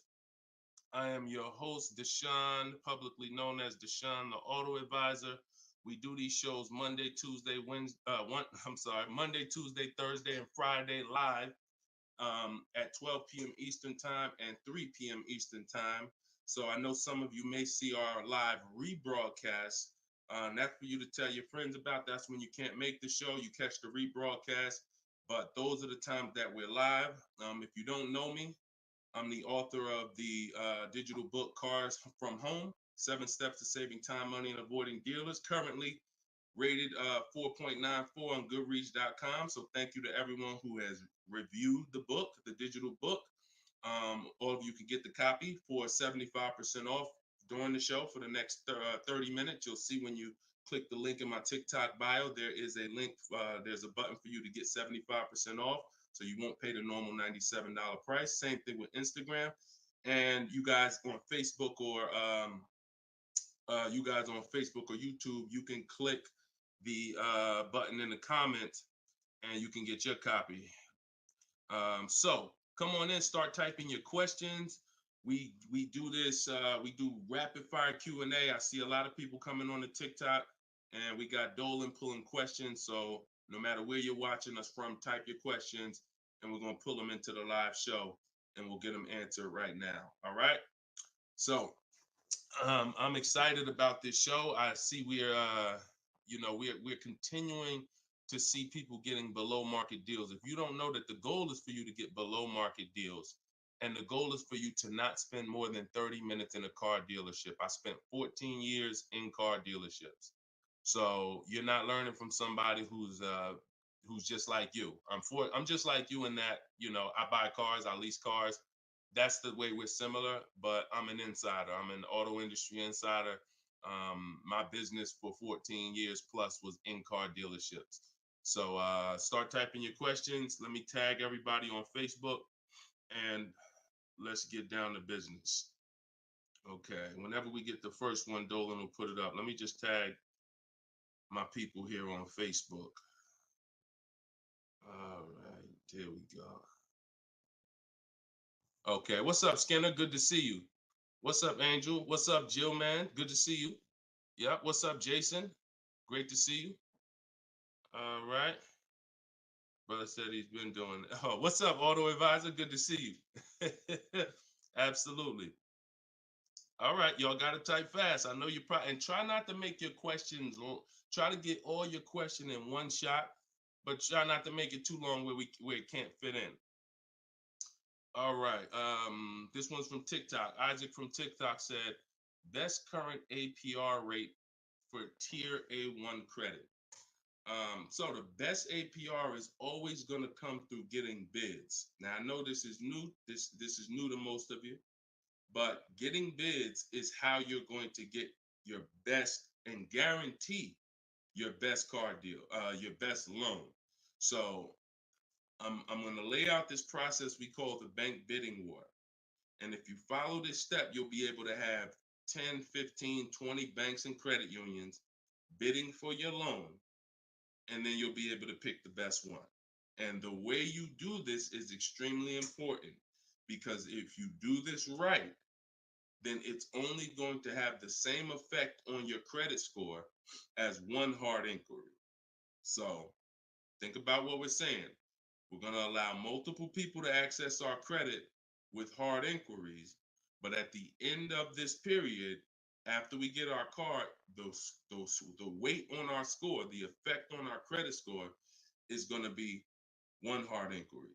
So the first thing, there's 3 rounds in the bank bidding war. The first round is to always check and see if there's any special interest rates or special promotional rates that are being advertised for the car you're looking for. So let's just say you're shopping for a, Kia Telluride. You're gonna now check and see, is there any special interest rates? 0%, 0.99%, 1.99%. All of these rates are like a finance rebate. That means there's no bank or credit union that's gonna beat them. So this is the first round. So if we do get a special interest rate there's no reason for us to even shop for interest rates other than that. Because again, no bank, no credit union is beating 1.99, even 2.99. Now, here's what you have to check when we do that. How long is that loan? Because some people might give you 1.99, but it's only for 36 months. And some of us are not going to take a loan for 36 months because the payment's going to be too high. You might need a 5-year loan or a 6-year loan. So we're not just looking for if there's a special interest rate, we're looking for what is the term. Shout out to everybody coming in. This is our Thursday, April 18th, episode 5, live car Q&A. So we're actually live right now. This isn't a rebroadcast, so you can come on in and start typing your questions. And we're talking thousands over here, not hundreds. Okay, so that's round 1 of the bank bidding war. Now, let's just say we do that and there's no special interest rates. Now we're moving on to round 2. But round 2 comes after we find our car. So once you find your car, no one has touched your credit with a hard inquiry yet. Pay attention. You have not heard me say at any time hard credit pull at all. When you're shopping for your cars, no hard credit pull. Nobody's running our credit while we're shopping. Once we find our best deal, once we find a dealer that's going to sell us the new car for the lowest price, we lock up that car, usually with a deposit, reserve it. And now what we're doing is we're telling the dealership, I'm going to take this buyer's order. You're going to get a buyer's order. You're going to come home. And now you're going to now the second round of the bank bidding war is about to start. You're going to come home. You're going to call your bank if you have one, or your credit union. This is when you're going to let them access your credit. Because if you've ever tried to actually get a bank to tell you what the interest rate would be, like a pre-approval, many of them, and if you've experienced this, I want you to type a 1, many of them will say you need to have a car first, right? If you've experienced that type of 1, you call your bank, hey, I'm trying to get a pre-approval. They're like, okay, well, we need the information on the car. And you're like, well, I'm trying to get the pre-approval so I can go get the car. So that's why we don't follow that process of getting a pre-approval beforehand. Look, Marinette, you've experienced it on Facebook. So when we look at having the buyer's order for the car that we reserved, you have everything you need now. You have everything the bank could want. And you're now going to call your bank, or if hopefully your bank and credit union has a website, you could do this all online. And you're going to get as many approvals, offers as you possibly can. In my book, I list a couple: your bank, your credit union, online banks, Lightstream, community credit union, everybody who can lend in your state, you want them bidding. This is very important because some of you haven't been trained to see. My job is to not teach you just how to buy from home and make people bid for your business. My job is to show you everyone willing to listen. If you're willing to listen, I'll show you where the hidden money is in your car deal. The money you have not been trained to see, or the money you've been trained not to look at. And the people who have trained you not to look at this money are usually the people that's making the money. So you have to see that one point. Let me give you a scenario here. Let's go to an auto loan calculator so you can see how much money is just in your car loan. Just in your car loan. And we're going to do a couple different interest rates so y'all can take this serious, and you'll see why you need to be getting multiple bids for your interest. So if I'm buying a $30,000, if I'm looking to borrow $30,000, let's take $30,000 for an example. Average, pretty good average. Average price of a car is probably higher than that, but let's use 30. Now, if that interest rate is 5.99, total interest paid is $4,791 over the course of 5 years at 5.99. If the interest rate is 7.99, total interest paid is $64.89. That's over $2,000 difference. 2 points, $30,000 loan. Now, some of you are going to be borrowing more than that. Some of you are getting $50,000 loans. Interest at that same 7.9 on a $50,000 loan is $10,815 over 5 years. Now, if you can get 2 points less, 5.99, interest is $7,984. This is $3,000 difference. So, do you see how if you're not getting the best loan offer just as serious as you're taking trying to get the best price, you get a good price and then you'll give it back to the bank who's giving you the loan. So this is why we get big. So we're now going to let all these people run your credit. This is when you do your hard inquiry. You don't do it before this.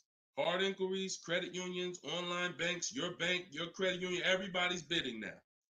And now what you're going to do, once you take the best offer from that round, that's round 2, that's when you're going to call the dealer and you're going to tell them what that best offer is and see if they can beat it. Because the dealership has another 7 to 10 to 12 banks that they're going to be competing to try to get your business. So this is the bank bidding war. So when I created this product, and if you do this right, as I said, what I know you were taught, who was taught, be honest, we're live right now. This is our Thursday, 12 p.m. live. Who was taught, don't let people run your credit. When you have multiple inquiries, it lowers your credit score.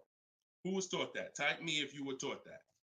Don't let these banks, don't let people run your credit. You can't have all these people doing hard inquiries or they're going, it's going to jack your credit score up.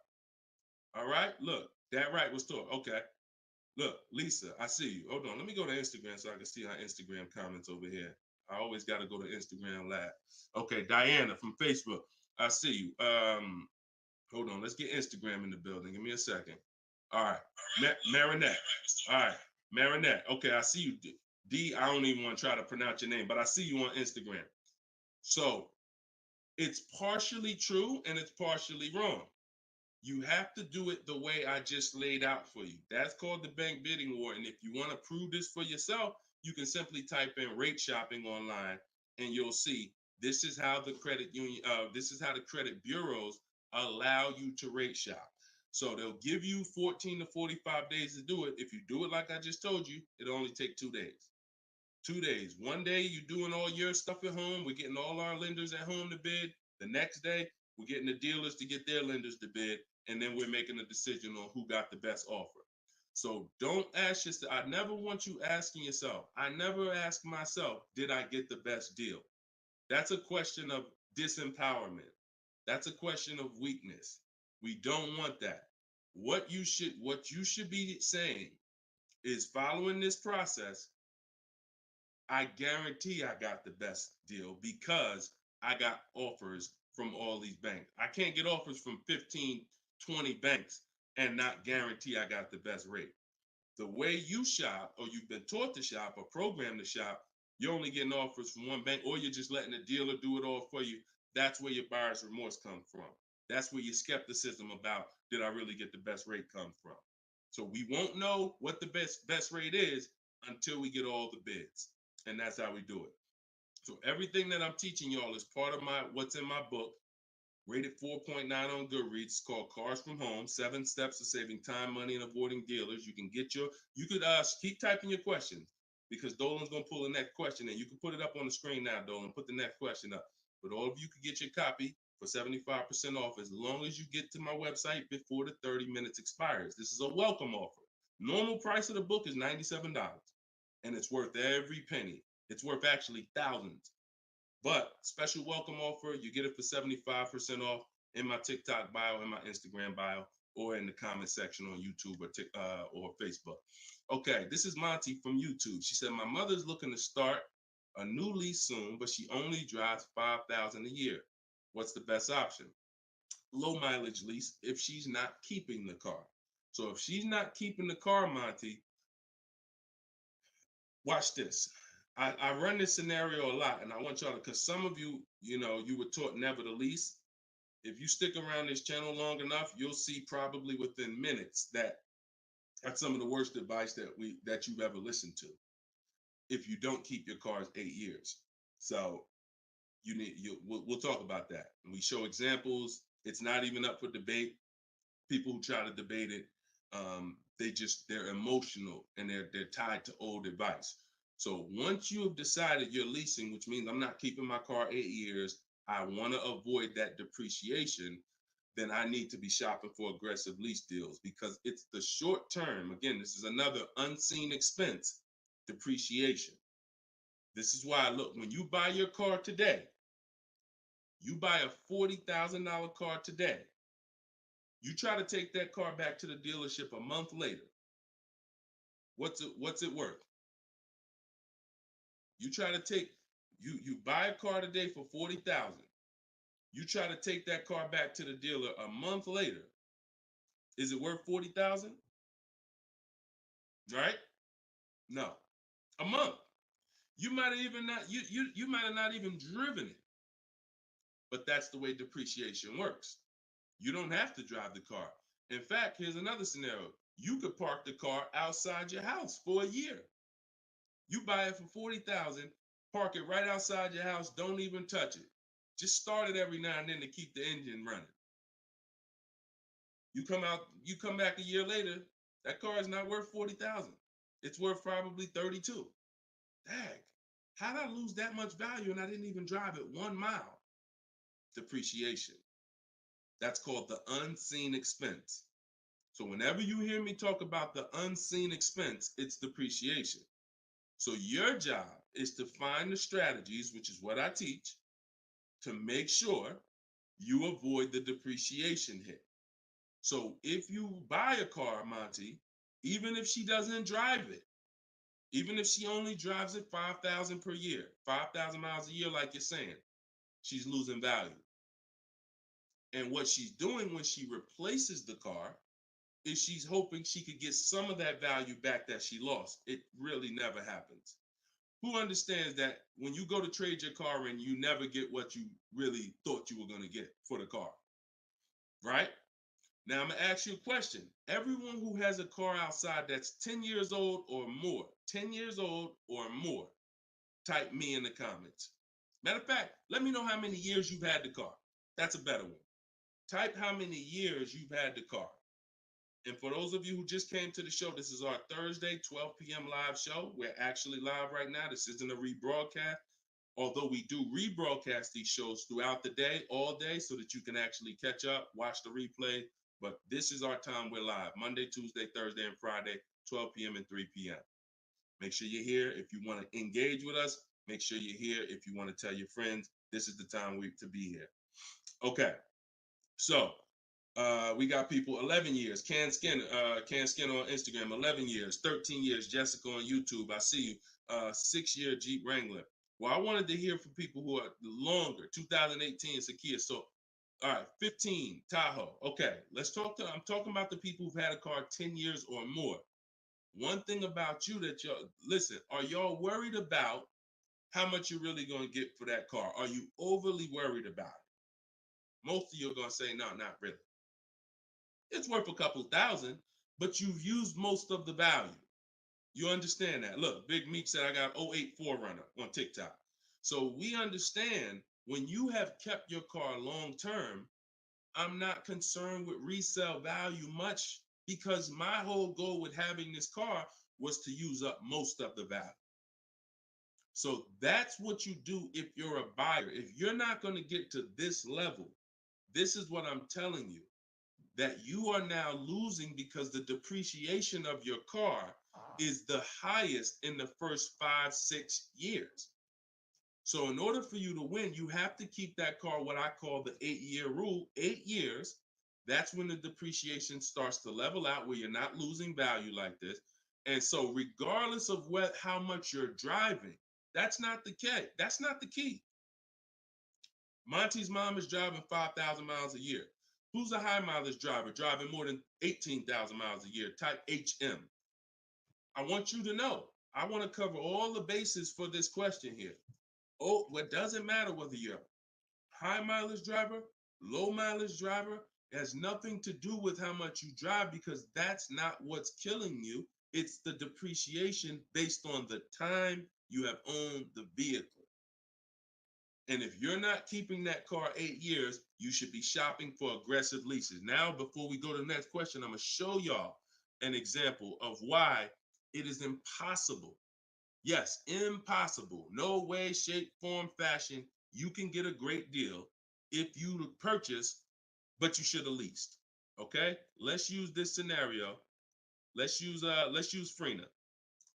Let's use Frina as an example. So Zafrina, she picks up, and you can see this date. She's recent. This is just, not too long ago. So Frina gets a $65,000 Jeep Grand Cherokee. She uses my system. You can see she uses the Cars from Home system, where she gets bids, multiple bids. We get at least 5. So don't look at this price and be like, oh, Deshone, that looks incredible. Yeah, that's because we get this through bidding. You get the best price. That's what we do here. So stick around, you'll understand if you're new to the show. But she's paying $579 a month for a $65,000 Jeep Grand Cherokee. Just so we can, let me level this out for y'all. If she pulls up to someone who decided to purchase because they didn't understand leasing, or they was taught never lease, so they're gonna go in, they want that same truck as her. Let's just assume they got a ridiculous, how much is a great discount on this Jeep? I want to use your numbers. Type in the comments, what do you think is a great deal, a great discount? She go in just don't be realistic though. Somebody walk in, she go in and she looking at this $65,000 Jeep. Somebody's going to purchase it though. What would be, because I want to show y'all that even at the best discount that you could name, realistic though, you're still going to lose if you purchase compared to somebody who leased. Go ahead. Throw some numbers out. What's a big discount? Okay, look. All right. I'm going to make up a number because it's like, okay, 600. No, not a payment. Not a payment. I'm talking about, okay. Aux the Pro said 20%. Now, we already know saving 20% off a new car is pretty much never going to happen, right? We can agree. That's usually never going to happen, 20% off the price. Let's see how much 20% is. So 10% would be $6,500. 20% would be $13,000. So let's say they knock $13,000, an impossible discount. Somehow we do something never been done before. They end up getting this car for $53,000. $53,000.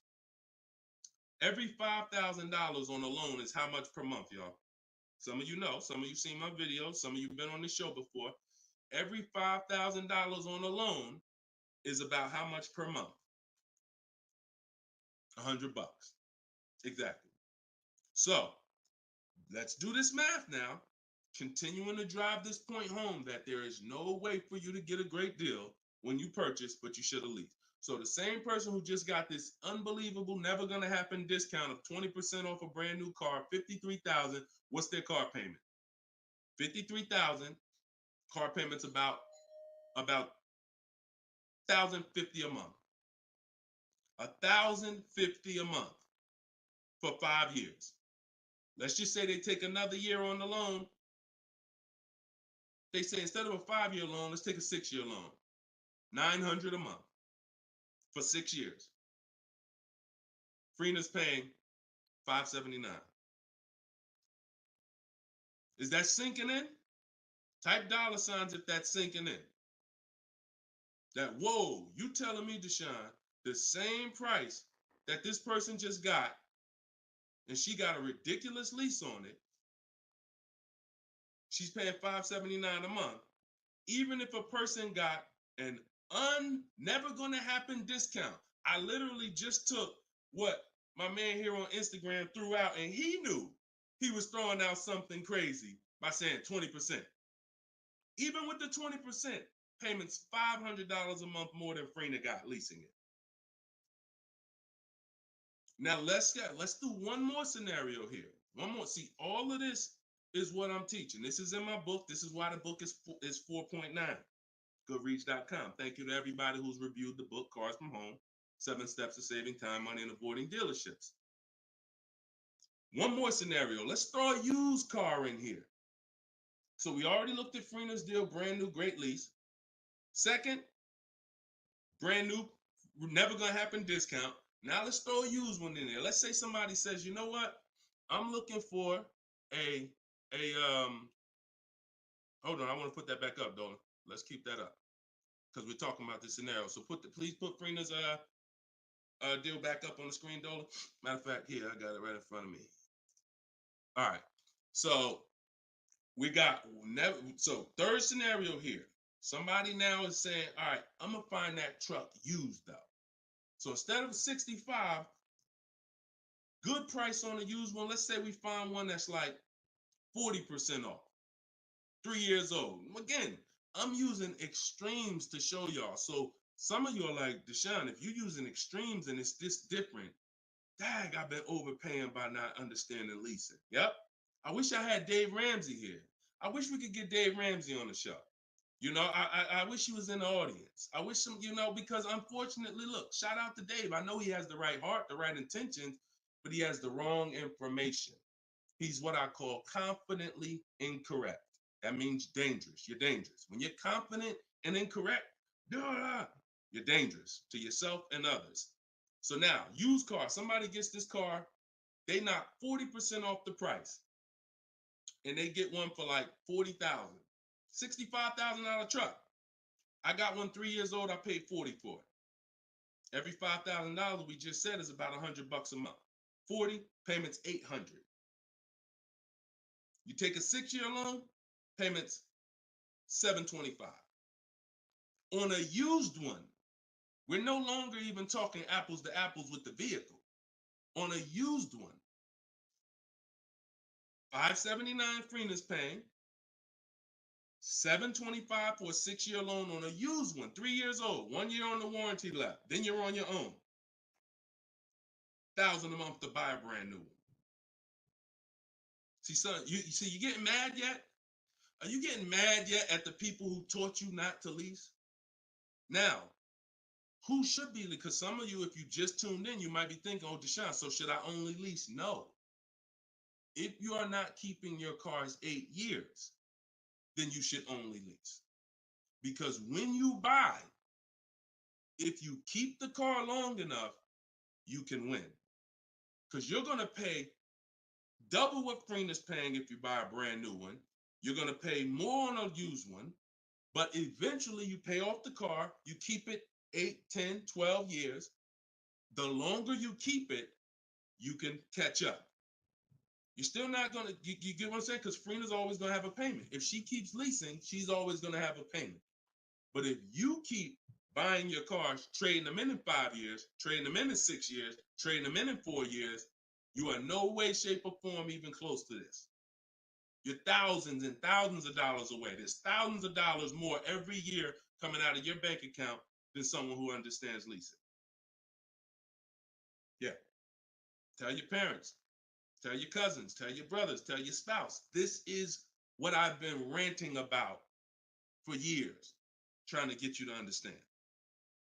That's why I say there's no way to get a great deal if you don't understand. If your deal's on the wrong foundation, no way to get a great deal. It's impossible, no matter how much you save on the car. Okay? So yeah, we go deep on that today. Good. I'm happy we got a chance to go deep. All right. I see a lot of people typing $signs. You understand. All right, Dolan, shoot the next question up. Skinner, I see you on YouTube, man. It's real. It's real. This is what we do, man. I'm glad we gotta look. I'm the bad news first person, so don't think I gotta share the bad news first, and then but I'm also giving you the olive branch to like you can change this. You can start doing things different. You can start shopping different. You can learn how to make these people big. So go ahead, shoot the next question up, Dolan. Let's keep them coming. We're Thursday. We're live right now, y'all. So if you just jumped on the show, this is our live 12 p.m. show. Type your questions, and can y'all tap the screen on TikTok? Can we shoot those likes up? Can we? If you're gonna spend time with us and you're getting value out of what we're doing, I need everybody who's getting value hit the like button and start tapping the screen if you're on TikTok just to show that. Run those likes up. All right, I see it. See y'all lighting it up already. All right, Facebook, James. I'm an old school guy that was told not to let anyone run my credit. I'm not even sure how to download your book. Maybe you could walk us old timers through the process of downloading it. Unfortunately, I teach an online system. I'll be the first one to tell you my system's online. My system's right here in front of a computer. I've worked personally with probably 1,600 people personally in my coaching program since 2021. They got to know how to use a computer. I've had older people who get their children, who get their grandchildren come because and sorry y'all, my eyes are watering. I got a little something trying to jump on me, but we good. But I would be lying to you if I told you this isn't based on because we use copy and paste systems. You're sending emails. So that's one thing I can say. I wish I could, tell you otherwise. But if you want to use what I teach, I mean, now I've had people who get their grandchildren or get their children because my system to get great deals only takes 90 minutes. It only takes 90 minutes. That's why when you go to the page and you see my book, a lot of you are going to see the first thing I say on my website is this will teach you how to get below market deals in as quick as 48 hours. And the time you're putting in to get those deals is probably going to be about 90 minutes once you learn, as I walk you through my 7-step process. But you got to know how to use a computer. So I'm just being real with you. Like, I wouldn't tell you to get the book if you're not comfortable sending emails, copying and pasting, because it is an online system. So I would tell you, call one of your family members who's computer savvy. Tell them, hey, get this book, work this for me, help granddad out, help dad out. And not only are you helping yourself, but they'll now have a skill so that they can learn, so that they're now making dealers bid and they're at home. That's just me being as honest as possible with you. All right. Great question, though. Great concern. Skinner, what's up, my man? Skinner from YouTube. Deshone, what are the bank necessarily looking for different from what the dealership is? Banks want to lend. So think about where you're at right now. Skinner from YouTube just asked, so what is the banks necessarily looking for different than the dealerships? Banks, there's more banks around us that would want to lend us money to buy a car than we know about. So wherever your zip code is, the reason why I want you using the bank bidding war, which I laid out at the beginning of the show, if you just jumped on, you want to go to YouTube, you want to watch the beginning of episode 6, and I break down the bank bidding war. If you don't have my book, if you have my book, then you know the bank bidding war. Now, it's about letting the people who want to bid, because the dealers, here's the difference. It's your positioning. When a dealer knows you don't have any leverage, you haven't shopped bank offers, you're basically waiting for them to tell you what their bank said. Here's usually the conversation. What is the most interest? What is the highest rate you think they'll take? What is the highest rate that we can actually get them? And it might be 6.2, but at 6.2, we make some nice money on the loan. But that's not the best I could do. But I'm not going to give them the best I could do, because what sense does that make? I'm going to give you the most you're willing to pay. So if I go out and say, look, we got you 6.2, your payment's this. If you don't fight them, then that's what's going to happen. But when you have offers, now what you're doing is calling them and saying, look, I got 5.79 from my credit union, or 5.79 from this online bank.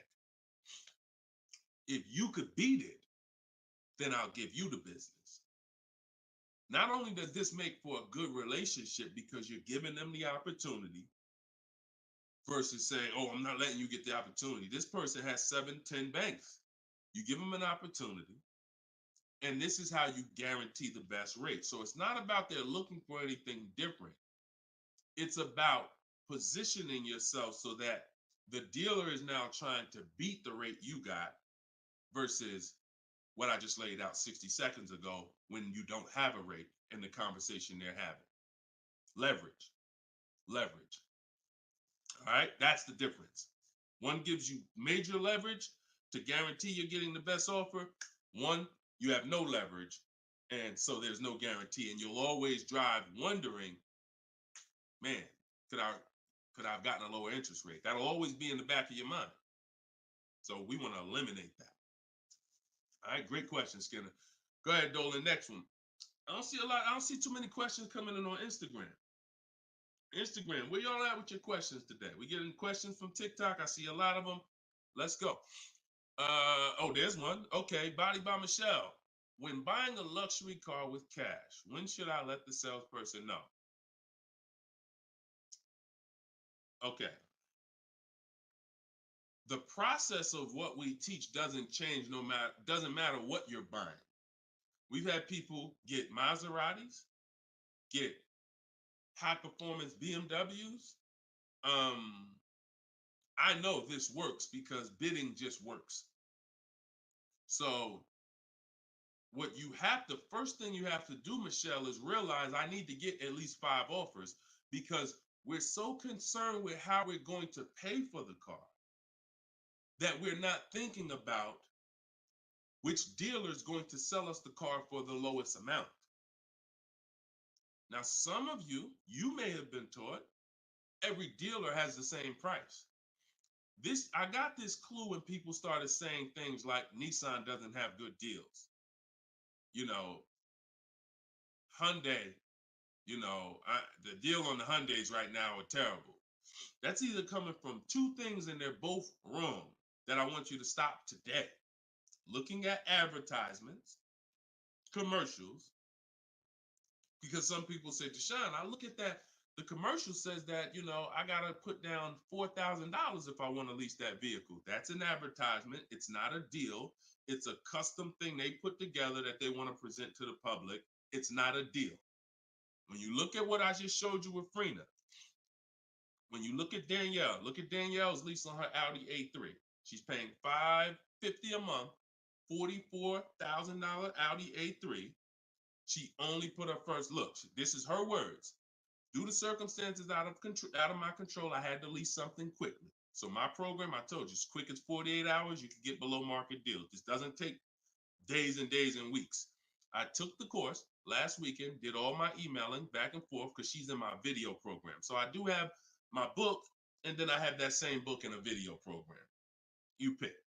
Now, finalized the deal on Sunday, was finally able to pick it up. This is the details. $550 a month, first payment down. Included maintenance, gap insurance, all fees, taxes, registration, 12,000 miles per year. MSRP was $44,000. If we saw a commercial, or if we went on Audi's website right now, that is not what they're advertising for that car's lease. They're probably advertising $479 a month with $3,700 due at signing, plus tax and fees, which would end up, if you wanted to get to this payment, you probably need $5-6 grand up front. That, I'm telling you, stop looking at commercials. Those are not deals. We don't look at commercials to dictate what the deal's going to be. Nothing that I'm ever going to show y'all that people are getting learning from me is ever going to match a commercial. Second thing that people might be looking at when it comes to what they deem they can get for a car is going into one dealer. That's it. Going to one dealer. What's the price? Oh, wow, that seems high. That's higher than I thought it was going to be. And leaving saying, oh, man, Nissan don't got no good deals this month. No, that Nissan dealer doesn't have good deals. And again, you have no leverage. So the first thing I want you to think about, Michelle, is changing the way you shop so that you can forget about how you're going to pay for the vehicle. First paramount thing is to make sure that I'm getting 5 offers, because we've done the statistics. I got people all around the country shopping that report to me. 80% of dealers are overpriced. I'm telling you numbers that I don't want you to ever forget. 80%. That means out of 100 dealers, 80 are overpriced. 20 are the great prices. So you're not going to walk into a dealer and get a great price, because you have more of a shot of walking into an 80% dealer than you do a 20%. So you stay at home. You could do it my way, which is in my book, totally online. You use my scripts, use my templates, they're copy and paste. Or if you want to do it your way, you can call around and get several quotes. But you need to get at least 5, because you're going to be amazed how different the quotes are. One dealer's charging $550, another dealer's charging this, another dealer's charging this. Hey, that's a $5,000 difference. That's the way it should be. That's the way it should be. Okay? So that's what you focus on, Michelle. Forget it. If you're going to pay cash, keep that in the background. People walk into a dealership all the time. You see it on internet. They make videos about it. Oh, I'm walking in, man, about to get this Lamborghini. Yeah, I want that black one right there. Boom. All right, write him up. Let's get him out of here as fast as possible before he realizes what he needs to ask. Okay, and he don't want to look like he's negotiating. You're going to overpay all the time. People celebrate the cars, but they overpaying for them. So don't focus on how I'm getting the car. Focus on, let me get these offers so I can make sure I get the best price. Once I get the best price, here's the cash. Okay? Great question. Shoot the next one up, Dolan. We're live, y'all. This is our Thursday, 12 p.m. show. We'll be live for about an hour. So we're going to try to get through as many questions as possible, but I don't like to give short answers. And for those of you who like to shine, I want all the answers in one spot. That's in my new book. It's a digital book. It's called Cars from Home, 7 Steps to Saving Time, Money, and Avoiding Dealers. And you can get yours, have everything I teach in one spot. If you get the 75% off price, it's $24. It'll be in your inbox in 5 minutes. You can get it in my TikTok bio. You can get it in my Instagram bio, or on Facebook, YouTube. We got a link in the comment section for you that you can get your copy at 75% off. But it's only for 30 minutes. Once the timer expires, it does go back up to the $97 price. Okay, YouTube, Hanako. Sorry, hold on. Eyes water, I'm sorry. All right, YouTube, Hanako. What if you guess incorrectly on what your yearly mileage will be for a lease? Can you renegotiate your lease if you will go over the mileage? So some brands will let you buy mileage before the lease ends. So you can buy them, but I think BMW has it where you can buy the mileage for like 15 cents, but you can't be within like the last 3 months or last 6 months, something like that. So everybody, if you do have that option, you want to call your leasing company and you want to see. But I teach to estimate your miles. Like I have a chapter in my book. It's not even a chapter. It's like a little section called Choose Your Mileage Wisely, where we walk you through the math. Now, sometimes lifestyle changes. You were working 10 miles from home. Now you're working 30 miles from home. That's understandable. What I like to do is we always do an equity assessment. Who has a lease, but you didn't know you could sell leases? Type of question mark. If you did not know that you could sell a lease, I want you to type a question mark in the comments, because you need to get familiar, and every one of you who are going to be replacing your cars, whether you own it, lease it, anything, you need to get familiar with what we call an equity assessment. Yep, I see a lot of you. So a ton of you have leased cars and you didn't know that you can sell leases. So imagine how much that's cost you so far. Again, I'm the bad news first person. If you dropped off a car without seeing if there was any equity, then you certainly, I mean, there's no guarantee, especially, but if you dropped off a car 2020, 2021, 2022, oh, you most certainly, there's a good chance you had equity because everyone did. And it was to the tune of, 5,000, 7,000, 10,000. If you had a truck, some of these trucks, $10,000, $12,000 checks people were getting. Now those big checks are over because that was a limited inventory thing where resale values were so high. Almost everyone had equity.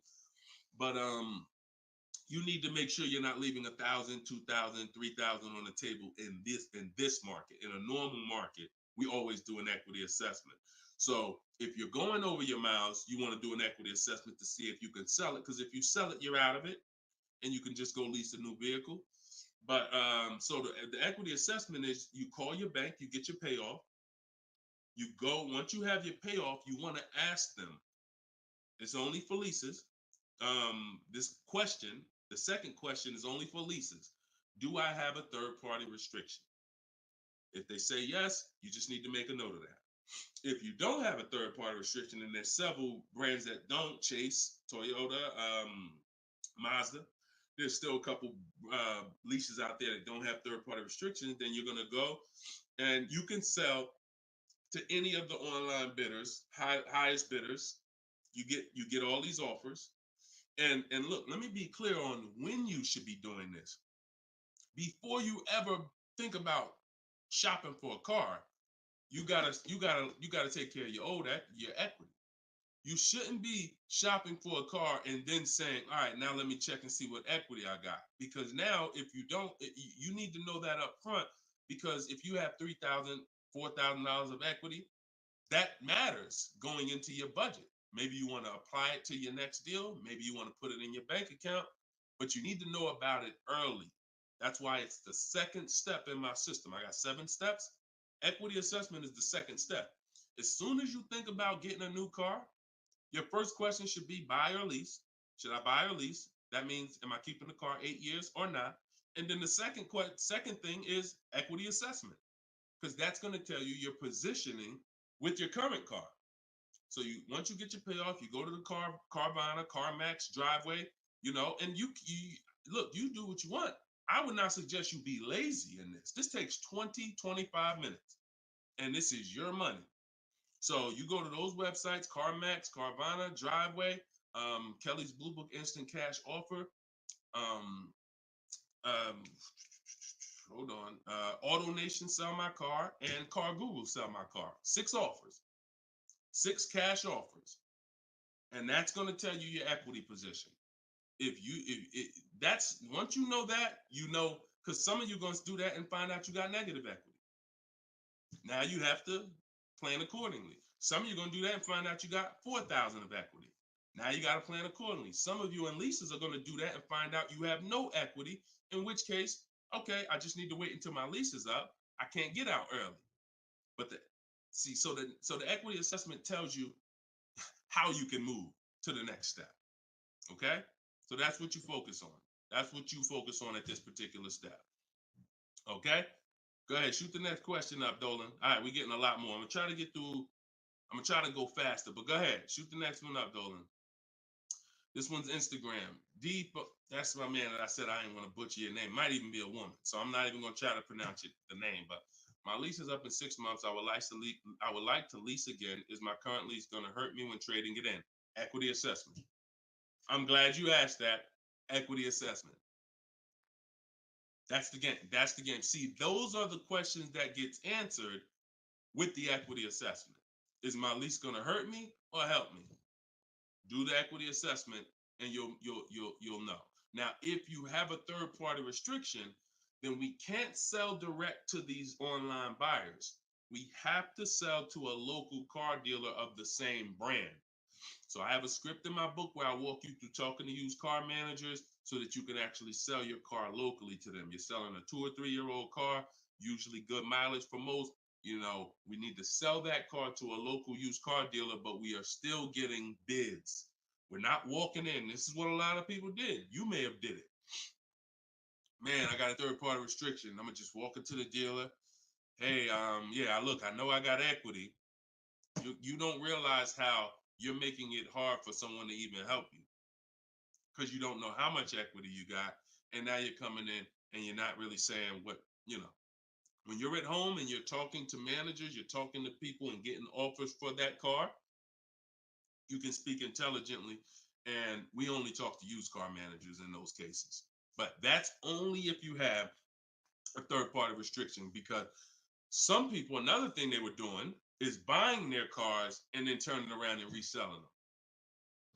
Reason I never do that is because, and nobody who's listened to me, even throughout the pandemic, I don't think we had one person do that, is because when you buy, you pay taxes, you pay fees. So yeah, if I had 5,000 in equity and then I buy the car and resell it and then I pay 4,000 in taxes and fees, by the time the title gets to me and all of that, I might break even. When we sell direct to a used car manager, a local dealership, we don't pay those fees. So although they might not pay, they're not going to pay as much as CarMax, Driveway, and any of these online bidders, we still get offers from them because we don't have to. They're not going to pay those fees. We're not. Those fees aren't going to come out of our profit. Okay. Equity assessment. Again, D. I'm gonna just call you D. Go ahead. Next question, Dolan. Exactly. Exactly. Auto advisor. Equity assessment. How'd you come up with the auto advisor? That's so funny. I'm just not used to seeing, I'm not used to seeing anything that says the auto advisor unless it's there's a lot of Deshone the Auto Advisor accounts going around inboxing people to buy crypto. I don't do anything but car education. So if it ain't about Cars from Home, my book, if it ain't about Cars from Home, my video library, it ain't about my coaching program, then it is not me. Stephanie from TikTok. So you can ask any lender, even if they don't work with them directly at the dealership? Absolutely. These people lend money. They don't care about selling you a car. People that lend money want to give you a loan. Good question. Absolutely. Go ahead. Shoot the next one up, Dolan.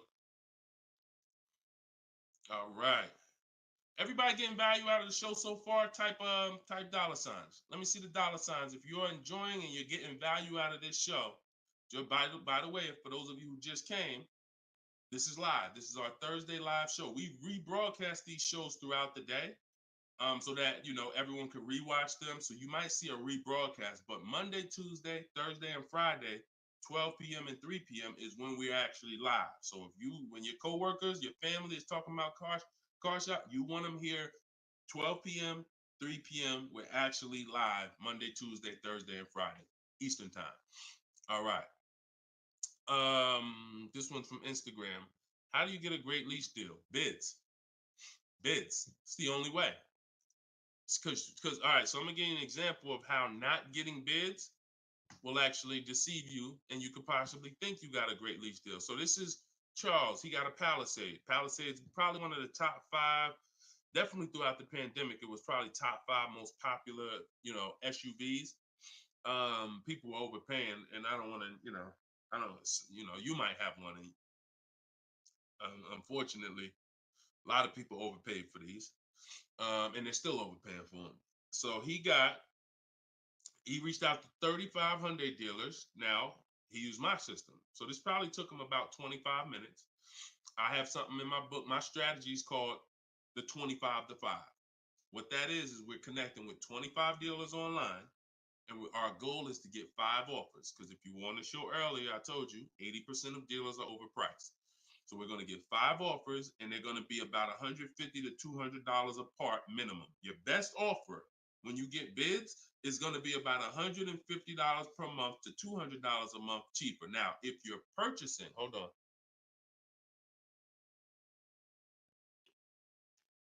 All right. Now, if you're purchasing, you're going to see, for those of you who are buying new cars, because we have several people that do that, you're going to see that there's about a $5,000 difference minimum between your best offer and your worst offer. So let's say I was buying this Palisade.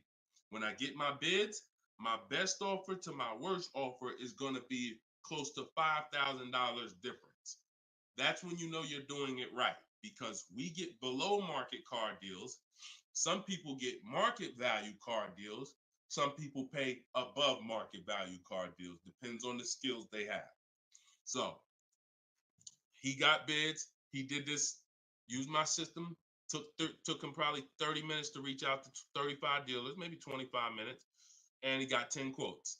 Offers range from 1.23 to 1.66. Now, that's what that's what I'm telling you. The 1.26 lease that he ended up getting a 1.23 because we always send a counter offer. I have a calculator in my book where you put it in. We must send a calculator. We must send a calculator. We must send a counter offer. So he ended up closing the deal at 1.23, all online. Never spoke to the dealer until he was ready to lock up the deal. But see the difference, 1.23 to 1.66. That means he's looking at offers. His best offer was $597 on a $48,000 Hyundai Palisade. His worst offer at 1.66, that same 1.66 divided into 48,500. Hold on. 1.66 times 48,500 would be about 700, 900, call it $800. So he's getting offers. That's when you know you've done it right. So to answer your question, Tobo, how do you get great lease deals? Bids. It's the only way. It's the only way. So his best offer is $597. The worst offer he saw out of all of them, he got 10 of them, was $800. Same vehicle. 80% of dealers are overpriced. Okay? Must get bids if you want to get deals like this. Only way. All right? Shoot the next one up. Now, look, hold on real quick. I want to say one more quick thing. Until you get bids and you have enough bids, you might think you got the best deal, but you just don't know what the best deal is. See, you're going off your gut. If you're going off your gut, look at Kimberly. Kimberly saved $20,000 on her Maserati. It's a $91,000 vehicle. She posted, the one she ended up getting was 91 because a dealer near her ended up beating this offer she had, but it was an $86,961 Maserati. They offered it to her for $66,261. So they're taking 20 grand off. But she had offers that were 10 grand off. She had offers that was 12 grand and 8 grand. And if she would have tried to assume, well, damn, 8,000, that feels good. I mean, shoot, brand new Maserati, taking 8,000 off. That gotta be a deal. See how much money she would have left on the table? See how much money she would have left on the table? So we cannot assume. We get multiple offers. We look at the lowest one. That's how we guarantee. All right? Go ahead. Shoot the next one up, Dolan. Great questions today. Great questions. Let's go. All right. We got Emo on YouTube. I test drove an MD. I'm test driving an MDX soon. Okay. I test drove an MDX as soon as we finished. They tried to get me to run my credit. I told them I'm shopping dealerships, didn't like it, so the manager came in the office and tried it. No again. 100%. You look, y'all. If you don't have a plan, you're under someone else's plan. You follow me? I'm gonna say that again.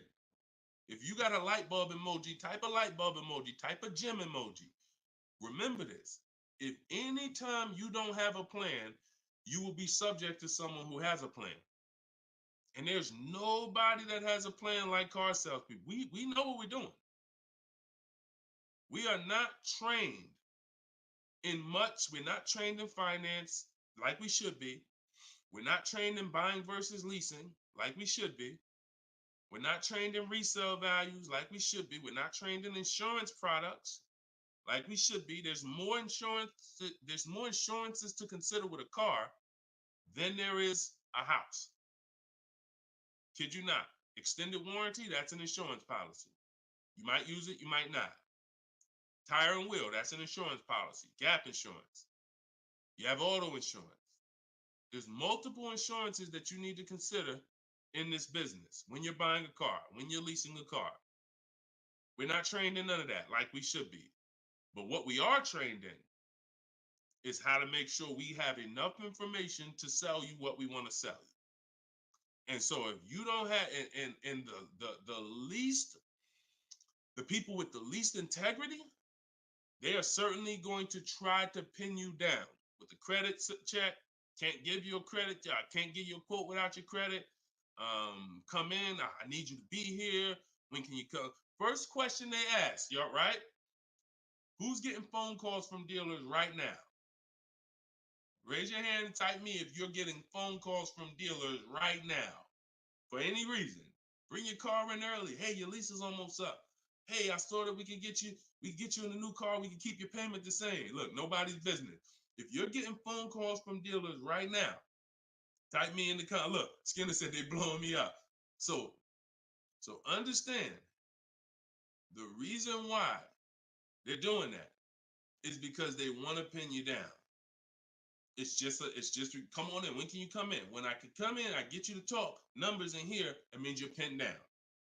You cannot do this. You're losing all your leverage. So that's why I'm telling you, you're going to shop with a plan if you're following what I'm telling you, if you're following what I teach. Some of you have my book already. Shout out to those who have my book. We're rated 4.9 on Goodreads.com.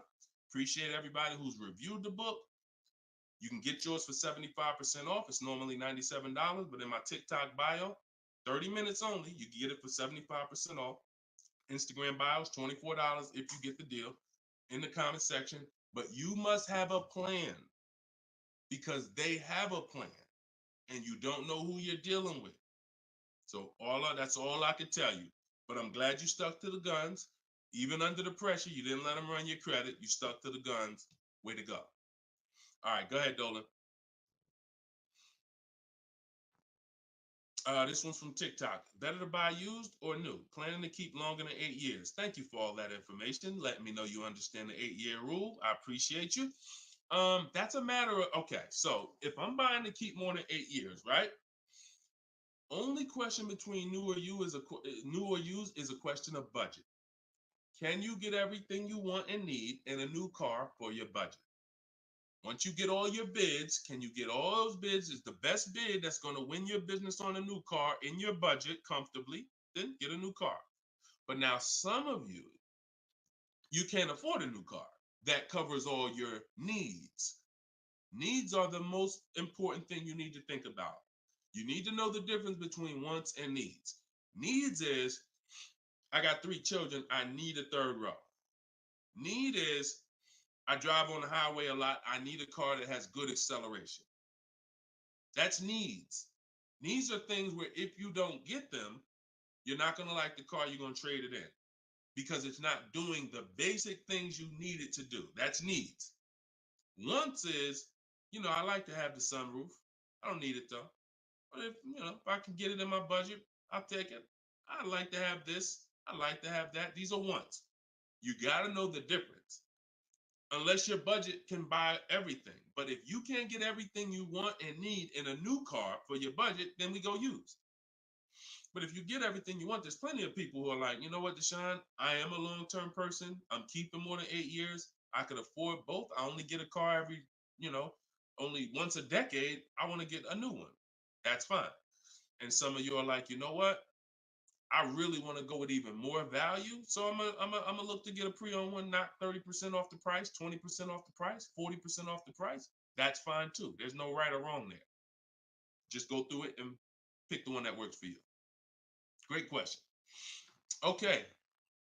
And now I have while you putting the next question up, Dolan, my process for shopping for new cars and leases is totally different than the process we teach on shopping for used cars. It's entirely different. One is called the 25 to 5, where we're reaching out to 25 dealers online, connecting with them, looking to get 5 offers.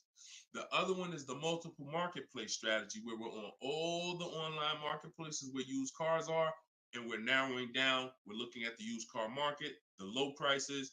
We're turning on alerts on our phone so we get notified whenever there's a new car that pops up. Totally different process. Both are online, But with a used car, we cannot do 100% of our transaction online. Sometimes with new cars, we've had people who never left their house. They just went to test drive the car and everything was done online and the dealer delivered the car to them. That's fine because it's a new car. No one drove it. With a used car, we must test drive. So we can only do about 90% of our process with used cars online. 10% has to be in the dealer. Okay. Miss Dollface on Instagram. When is the best time of the month to purchase a car? There is no best time. And I'm gonna tell you why. I know you pal. What's the time that you've been taught? I want to hear from you. Like, go to your keyboard right now. What is the time that you've been taught is best during the month to buy a car? And we got a bunch of people on here, a bunch of different people. Tell me the time that you've been taught is the best time to buy. And then I'm going to tell you why that's not the best time. Right? And I know what everybody's going to say. We all going to say the same thing because we were all taught. Well, now I can't say we because I was in the business. Exactly, HBD, end of the month. Cherie said November. Tothy on Instagram, end of the month. Look, Skinner, around the holidays. So your answer, Skinner, was about the same as Sharice. November, coming into the holidays. Now, I want you to picture any other business because what I'm trying to get you to see is that you are taught, programmed to shop for cars different than you shop for everything else in life. Everything else in life, because if you had a business where every single time at the end of the month, just dozens and dozens of people just came into your store because that's what the marketing did. Are you more, and let's really use some real terms here. Are you more desperate to sell something when the store is packed? Or are you more desperate to sell something when the store is empty? See, I want to tell you a story. If I could get you to continue to keep these stories in mind, it'll answer your questions. Now, obviously, everything's in my book. Some of you have my book and you understand all of this is laid out for you. But even as you're listening, I want you to grasp concepts that you're going to see. Are you more desperate to sell something when the place is exactly, Toothy, when the place is empty? Place is empty. If I got a store and I haven't opened up that register all day long, it's daggone 5 p.m. I haven't seen one customer. I'm desperate. But if the store is packed, man, I ain't thinking, what are we giving deals for? You know what I'm saying? What are we giving deals for? The place is packed. We're not desperate. So the marketing is great. The marketing makes you think, oh, end of the month, we're getting the best deals here. There's clowns up here. They got daggone balloons. They got the guy outside with the arms blowing. They got signs everywhere. This is what the place is a carnival. Why do we need to give away these cars? No. You don't want to be sitting next to somebody and Jim drives off with a car and Jim like, all right, man, have a good one, man. Yeah, you here too, man. We was here the same time. Great. Yeah, man, I'm going. And you sitting there and you going to say no to a deal. Salesman looking at you like, hey, look, do you want it or not? Because, we're real busy. It's people waiting in line. Do you let me know? So it's the pressure. It's the like. So I say that to say what you've been taught, the holidays, the end of the year, sounds good. But you're much more likely to get a deal when there's no one in the showroom. The 10th of the month, the 2nd of the month, place is dead. And I like to make sure you're positioned. So what I teach is something you need to have 2 dates in mind.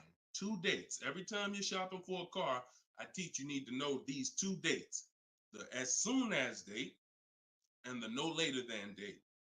The as soon as date is the soonest you can buy a car. Soon as you can buy a car, as soon as date.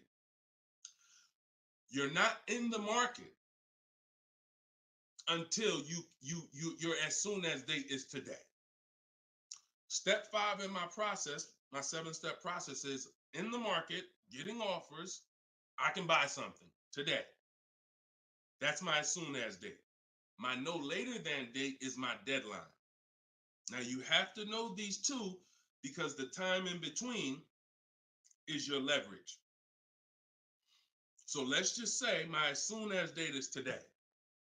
I can start looking at offers. But my no later than date, I got 2 months. 2 months. I need to have a car by this time, 2 months from now. That's my deadline. I got all that time in between to say no. I got all that time in between. Now, when I'm contacting dealers, when I'm looking at inventory, I can look at trends. I can see are the prices dropping.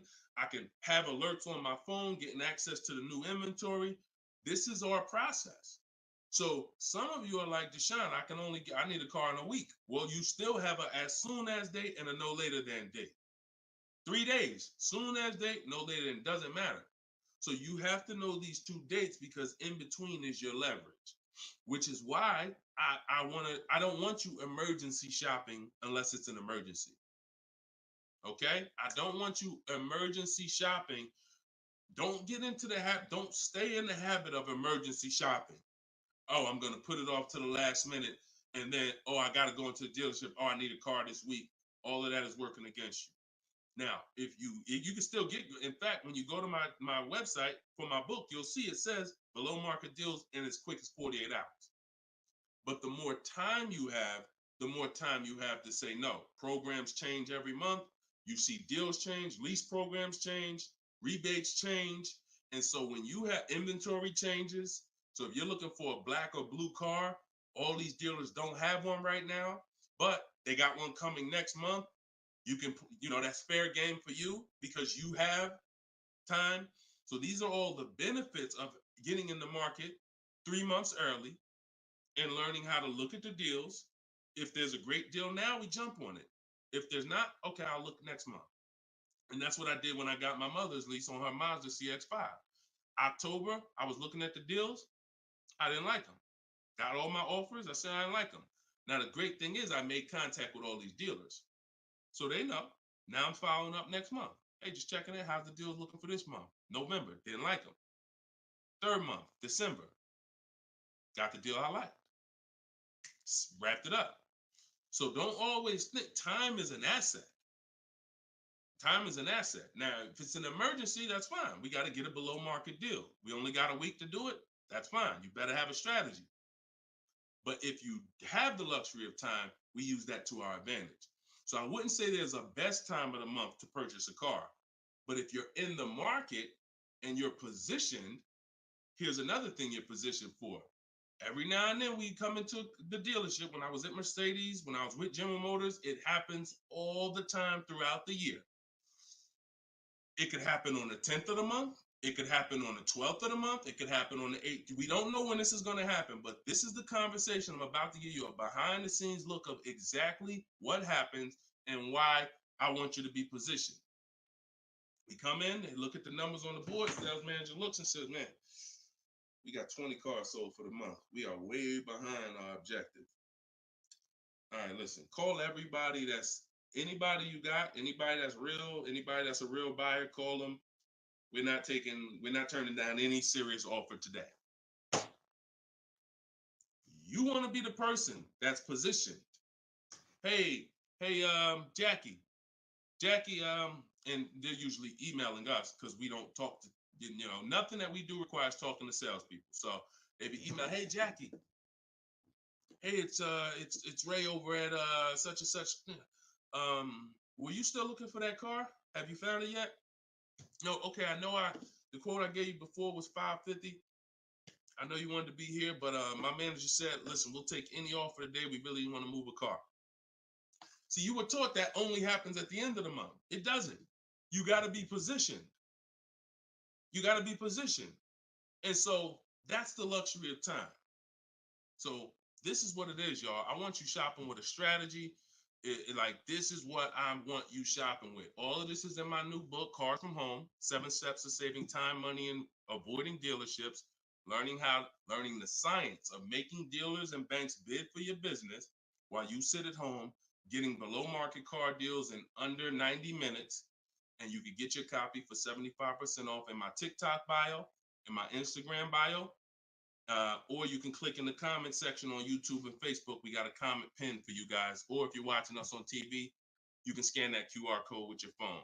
Get your copy, use it, use everything in it. I'll walk you through everything in there. Leasing is in there step by step. Purchasing new cars in there step by step. Purchasing used cars step by step. High mileage drivers, I got 2 strategies for you. If you're a short-term high mileage driver, everything's in there step by step. If you have credit issues, I walk you through step by step. So get your copy. We are back live for episode 7 at 3 p.m. And well, like I said, this is not a rebroadcast. We do these live shows Monday, Tuesday, Thursday, and Friday, 12 p.m. and 3 p.m. So we'll be back for our next segment in a little bit if you want to join us. If not, tell your friends about us, and we look forward to it. We always look forward to the people who are ready to change their life, empower themselves, stop shopping like desperate victims, begging people to help you, begging people to give you a car, begging people to help you. Please, can I get no money down? Going in with wrong information. Down payments are illegal. All of this stuff that is just totally terrible. It's no other way to put it. It's just terrible. I want y'all shopping different. I want you empowered. I want you in control. I want you leaving a dealership guaranteeing I got the best price. Sending me email, Deshone, look at this deal I just got. I got all these offers. Look at this used car I just got. I got 40% off the brand new price. That's what I want you emailing me. Empowered, and that's what we're going to get to. God bless y'all. I see y'all on the next segment. Shout out to everybody.